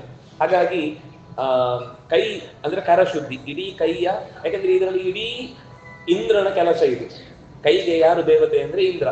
ಹಾಗಾಗಿ ಇಂದ್ರ ಈ ನಮ್ಮ ಎಲ್ಲ ಪೂಜಾ ಕರ್ಮಗಳಿಗೆ, ಯಜ್ಞ ಕರ್ಮಗಳಿಗೆ ಅಥವಾ ಜಪಾನುಷ್ಠಾನದ ಕರ್ಮಗಳಿಗೆ, ನಮಗೆ ದೇವರ ಪೂಜೆಗೆ ಸಹಾಯ ಮಾಡುವಂತಹ ಶಕ್ತಿಯಾಗಿ ಕರನಾಮಕನಾಗಿ ಇಂದ್ರನೇ ನಿಂತು ಸೇವೆ ಮಾಡ್ತಾನೆ ಅನ್ನುವ ದೃಷ್ಟಿಯಿಂದ ಈ ಕರಶುದ್ಧಿಯನ್ನ ಮಾಡಿಕೊಳ್ಳುವಂಥದ್ದು. ಆಮೇಲೆ ದೇಹ ಶುದ್ಧಿ, ಬ್ರಹ್ಮಹತ್ಯಾ ಶಿರಸ್ಕಂಚ ಸ್ವರ್ಣಸ್ಥೆ ಭುಜದ್ವಯಂ ಸುರಾಪಾನ ಹೃದಾಯುಕ್ತಂ ಅಂತ ನಾವೇನು ಕೃಷ್ಣವರ್ಣದ ಕಪ್ಪು ಬಣ್ಣದ ಪಾಪ ಪುರುಷನನ್ನು ಚಿಂತಿಸಿ ನಾಭಿಯಲ್ಲಿರಿಸಿ ಅವನನ್ನು ಒಣಗಿಸಿ ಹೃದಯದಲ್ಲಿರಿಸಿ ಅವನನ್ನು ಸುಟ್ಟು ಮೂಗಿನಿಂದ ಅದರ ಭಸ್ಮವನ್ನು ಬಿಟ್ಟು ತಲೆಯ ಮೇಲಿನಿಂದ ಮತ್ತೆ ವರುಣನನ್ನ ವಾಸುದೇವ ರೂಪಿಯಾಗಿ ಚಿಂತಿಸಿ ಹೃದಯದಿಂದ ನೆತ್ತಿಯಿಂದ ಹಿಡಿದು ಹೃದಯದ ಧಾರೆಯಾಗಿ ಇಡೀ ದೇಹದ ಕಾಲು ಭಾಗದ ತನಕವೂ ಕೂಡ ಪೂರ್ತಿ ಭಗವನ್ಮಯವಾದಂತಹ ಸುಧಾರಸ ನಮ್ಮೊಳಗೆ ತುಂಬುತ್ತಾ ಇದೆ ಅಂತ ಚಿಂತಿಸಿದ್ರೆ ಆಗ ಆ ಭಗವಂತನ ಸನ್ನಿಧಾನ ಇನ್ನಷ್ಟು ಪೂಜೆಗಾಗಿ ಸಿದ್ಧ ಆಗುತ್ತೆ. ಇದಕ್ಕೆ ಎಲ್ಲದಕ್ಕೂ ಆ ಸಿದ್ಧತೆಗೆ ಇನ್ನೊಂದು ಜೋಡಿಸ್ತಾರೆ, ಅಷ್ಟಾಕ್ಷರ ನ್ಯಾಸ ಪೂರ್ವಂ. ಅಷ್ಟಾಕ್ಷರ ಅಂದ್ರೆ ನಾರಾಯಣ ಮಂತ್ರ. ಅಷ್ಟಾಕ್ಷರ ನಾರಾಯಣ ಮಂತ್ರ ಅಂತ ಏನಿದೆ ಅದನ್ನ ಸಾಧ್ಯವಾದಷ್ಟು ಜಪಿಸ್ಬೇಕು ಅಂತ 108 ಬಾರಿ. ಅದು ಪೂಜೆ ಜಪದ ಹೊತ್ತಿಗೊಂಡು ಮಾಡ್ತೇವಲ್ಲ ಅದು ಬೇರೆ. ಪೂಜೆಗೋಸ್ಕರ ನಾವು ಮತ್ತೆ ಸಿದ್ಧತೆ ಮಾಡುವಾಗ 108 ಬಾರಿ ಅದನ್ನು ಜಪಿಸಿ ಆಮೇಲೆ ನಾವು ಪೂಜೆಗೆ ಕೊಡ್ತೇವೆ ಅಂದ್ರೆ ನಮ್ಮ ಶರೀರ ನಾರಾಯಣಮಯ ಕುಮಾನ್. ನೀವು ನಾರಾಯಣ ವರ್ಮ ಹೇಳಿದ್ರೆ ಭಾಗವತದಲ್ಲಿ ವಿಶ್ವರೂಪಾಚಾರ್ಯರು ಇಂದ್ರನಿಗೆ ಗೆಲುವನ್ನು ಕೊಡಿಸುವುದಕ್ಕೋಸ್ಕರ ಹೇಳಿದ ಮಂತ್ರ, ಅಲ್ಲಿ ಅವರು ಹೇಳುವುದು ನಾರಾಯಣಮಯ ಕುಮಾನ್, ನಾರಾಯಣಮಯನಾಗ್ತಾನವನು ಅಂತ. ಅಂದ್ರೆ ಅವನು ಇಡೀ ದೇಹದಲ್ಲಿ ನಾರಾಯಣ ಶಕ್ತಿ ತುಂಬಿಕೊಂಡು, ನಾವು ಹೇಳುವುದೇನು ಪೂಜೆ ಆರಂಭದಲ್ಲಿ, ನಿಶುಸೀತ ಗಣಪತೆ ಗಣೇಶು ಸ್ವಾಮಾಹುವೆ ಪ್ರಥಮಂ ಕದೀನಾಂ ನರತೆ ತ್ವತ್ಕ್ರಿಯತೆ ಕಿಂಚನಾರೇ ಮಹಾಮರ್ಕಂ ಭಗವನ್ ಚಿತ್ರಂ ಅರ್ಚ. ನಿನ್ನ ಪೂಜೆಯನ್ನ ನೀನೇ ಮಾಡ್ಕೊಳ್ಬೇಕು ಅಂತ ಹೇಳುದು. ನನಗೆ ಮಾಡುವ ಶಕ್ತಿ ಇಲ್ಲ, ನಾನೇನು ಪೂಜೆ ಮಾಡುದು ದೇವರಿಗೆ? ಅವನ ಪೂಜೆಯನ್ನು ಅವನು ನಮ್ಮಲ್ಲಿ ನಿಂತು ಮಾಡಿಸ್ಕೊಳ್ಬೇಕು ಅಂತ ಹೇಳುದು. ಅವನು ನಿಂತು ಮಾಡಿಸುದು ಅಂದ್ರೆ ನಾವು ಅವನ ಸ್ವರೂಪದ ಅವನ ಇಡೀ ಸ್ಥಾನವನ್ನು ನಮ್ಮಲ್ಲಿ ಕಲ್ಪನೆ ಮಾಡಬೇಕಲ್ವಾ? ಅದು ನಾರಾಯಣಮಯ ಆಗುದು. ನಾರಾಯಣಮಯ ಅಂದ್ರೆ ನಾರಾಯಣನೇ ಜಾಸ್ತಿ ಇಡೀ ದೇಹದ ನಮ್ಮ ಅಸ್ತಿತ್ವಕ್ಕಿಂತ ಅವನ ಅಸ್ತಿತ್ವವನ್ನೇ ನಾವು ಭಾರವಾಗಿ ಕಂಡು ಅವನಿಗೆ ಪೂಜೆಗೋಸ್ಕರ ಸಿದ್ಧವಾಗುದು. ಊಟದಲ್ಲಿ ಉಪ್ಪು ಜಾಸ್ತಿ ಆಗಿದೆ, ಏನು ಬರೀ ಉಪ್ಪು ಮಯ ಅಂದ್ರೆ ಬೇರೆ ಏನು ಇಲ್ಲ ಅಂತ ಅರ್ಥ ಅಲ್ಲ, ಉಪ್ಪೇ ಅದ್ರಲ್ಲಿ ಜಾಸ್ತಿ ಇದೆ ಅಂತ ಹೇಗೋ ಹಾಗೆ ನಮ್ಗಿಂತ ಹೆಚ್ಚು ಭಗವಂತ ಇಲ್ಲಿ ಇದ್ದು ಮಾಡುತ್ತಿದ್ದಾನೆ ಅಂತನ್ನುವಷ್ಟು ನಾವು ಇನ್ವಾಲ್ವ್ ಆದಾಗ ಆ ಪೂಜೆಗೆ ಬಲ ಜಾಸ್ತಿ, ಆ ಪೂಜೆಗೆ ಶಕ್ತಿ ಜಾಸ್ತಿ, ಆ ಪೂಜೆಯ ಫಲವೂ ಜಾಸ್ತಿ.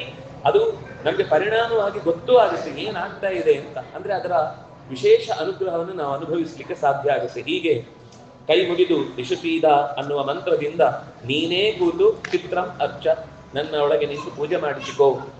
ಬಿಂಬೋಸಿ ಪ್ರತಿಬಿಂಬೋಸ್ಮಿ ತವಯದ್ಯಪಿಕ ಅಂತರಂ ಸ್ವಾಮಿನ್ನ ನಿರ್ದೋಷ ಮದ್ದೋಷ. ನಾನು ದೋಷ ಸಹಿತನಾದವನು, ನೀನು ನಿರ್ದೋಷ, ನಿನ್ ಪೂಜೆ ಮಾಡುವಷ್ಟು ಶಕ್ತಿ ನನಗಿಲ್ಲ. ಅದರಿಂದಾಗಿ ನಿರ್ದೋಷನಾಗಿ ನೀನೇ ನನ್ನಲ್ಲಿ ನಿಂತು ಮದ್ದೋಷವನ್ನ ವಿರೇಚಯ, ನನ್ನ ದೋಷವನ್ನ ಪರಿಹರಿಸಿ ನಿನ್ನ ಪೂಜೆಯನ್ನ ವಸುತಃ ಪೂಜೆ ಮಾಡುವಾಗ ಲಕ್ಷ್ಮೀದೇವಿ ಎಲ್ಲ ಕೆಲಸ ಮಾಡುವುದು ಅಂತ ಲೆಕ್ಕ. ಅದಕ್ಕೋಸ್ಕರ ಶಂಖವನ್ನ ನಾವು ಪೂಜೆ ಮಾಡಿಕೊಂಡು ಮತ್ತೆ ಏನೇ ತುಳಸಿಯನ್ನು ಹೂವನ್ನು ದೇವರಿಗೆ ಅರ್ಪಿಸುವಾಗ ಶಂಖವನ್ನ ಮುಟ್ಟಿಸಿ ದೇವರಿಗೆ ಹಾಕುವುದು ಯಾಕೆ ಅಂದ್ರೆ ಅದು ಲಕ್ಷ್ಮೀ ಸಮರ್ಪಣೆ ಮಾಡಿದ್ರೆ ದೇವರು ಬೇಗ ತಗೊಳ್ತಾನೆ. ನಾವೇ ಮಾಡಿದ್ರೆ ಸ್ವಲ್ಪ ಯೋಚನೆ ಮಾಡ್ತಾನೆ, ನೀನು ಯಾಕೋ ಹೇಗೇಗೋ ಅರ್ಪಿಸ್ತಾ ಇದ್ದಾನೆ, ಏನೇನೋ ಮಾಡ್ತಿದ್ದಾನೆ ಅಂತ ಯೋಚನೆ ಮಾಡ್ತಾನೆ. ಅದಕ್ಕೆ ಶಂಖ ಅಂತಂದ್ರೆ ಅದು ಲಕ್ಷ್ಮಿಯ ಸನ್ನಿಧಾನ. ಅವಳಿಗೆ ಮುಟ್ಟಿಸಿ ಕೊಟ್ಟೆ ಅಂದ್ರೆ ದೇವರು ಪೂರ್ಣ ಪ್ರಮಾಣದಲ್ಲಿ ಅದನ್ನು ಸ್ವೀಕಾರ ಮಾಡ್ತಾನೆ ಅಂತ ಅನ್ನೋದಕ್ಕೋಸ್ಕರ ನಾವು ಕೂಡ ನಾವೇ ಕೆಲಸ ಮಾಡ್ಲಿಕ್ಕೆ ಹೋದ್ರೆ ಕೆಲಸ ಆಗಲ್ಲ ಅಂತ ಗೊತ್ತಾದಾಗ ನಾವೇನ್ ಮಾಡ್ತೇವೆ, ನೀವೊಂಚೂರು ಹೇಳಿ, ನೀವು ಹೇಳಿದ್ರೆ ಆಗುತ್ತೆ, ನೀವು ಮಂತ್ರ ಕೊಡಿ ಅಂತ ಕೇಳಿದ್ರೆ ಅವ್ರು ಬೇಗ ಕೊಡ್ತಾರೆ ಅಂತ ನಾವು ದೊಡ್ಡವ್ರ ಹತ್ರ ಹೇಳಿ ಅವ್ರ ಪಕ್ಕದಲ್ಲಿ ಕೂತು ಜಪ ಅನುಷ್ಠಾನಕ್ಕೆ ಬೇಕಾದ ಮಂತ್ರವನ್ನ ಗುರುಗಳಿಂದ ಸ್ವೀಕರಿಸುವ ಹಾಗೆ ನಮಗೂ ಕೂಡ ಪ್ರಾಣದೇವ ಮತ್ತು ಲಕ್ಷ್ಮೀದೇವಿ ನಿಂತು ನಮ್ಮ ಕೈಯಲ್ಲಿ ಆಗಬೇಕಾದ ಪೂಜೆಯನ್ನ ಭಗವಂತ ಸ್ವೀಕರಿಸ್ತಾನೆ ಅಂತ ಹೀಗೆ ಹೇಳಿ ಮುಂದೆ ಕಲಶದ ಪೂಜೆ, ಶಂಖ ಪೂಜೆ, ಆನಂತರ ಷೋಡಶೋಪಚಾರದ ಕ್ರಮವನ್ನ ಹೇಳಿ ಪೂಜೆಯ ಮುಕ್ತಾಯದ ಕ್ರಮವನ್ನ ಅನೇಕ ವಿಷಯಗಳು ಬಂದಿವೆ. ಬಹುಶಃ ನಾಳೆ ಒಂದು ದಿವಸ ಇದರ ಸ್ಪರ್ಶ ಮಾಡಿ ನಾಳಿದ್ದು ಪ್ರಮಾಣ ಪದ್ಧತಿ ಅಥವಾ ವಾದಾವಳಿ ಯಾವುದಾದ್ರೂ 2 ಗ್ರಂಥಗಳನ್ನು ಸುಲಭವಾದ ರೀತಿಯಲ್ಲಿ ಎಷ್ಟು ನಮಗೆ ಅರ್ಥ ಆಗ್ಲಿಕ್ಕೆ ಸಾಧ್ಯವೋ ಅಷ್ಟು ರೀತಿಯಲ್ಲಿ ಅದನ್ನು ಅನುಸಂಧಾನ ಮಾಡೋಣ. ಕಾಯೇನ ವಾಚಾ ಮನಸಾ ಇಂದ್ರಿಯರ್ವಾ ಬುದ್ಧ್ಯ ಆತ್ಮನಾವ ಅನುಸೃತ ಸ್ವಭಾವ ಕರೋಮಿ ಯದ್ಯತ್ ಸಕಲಂ ಪರಸ್ಮೈ ನಾರಾಯಣಾಯ ಸಮರ್ಪಯಾಮಿ. ಶ್ರೀಕೃಷ್ಣಾರ್ಪಣಮಸ್ತು.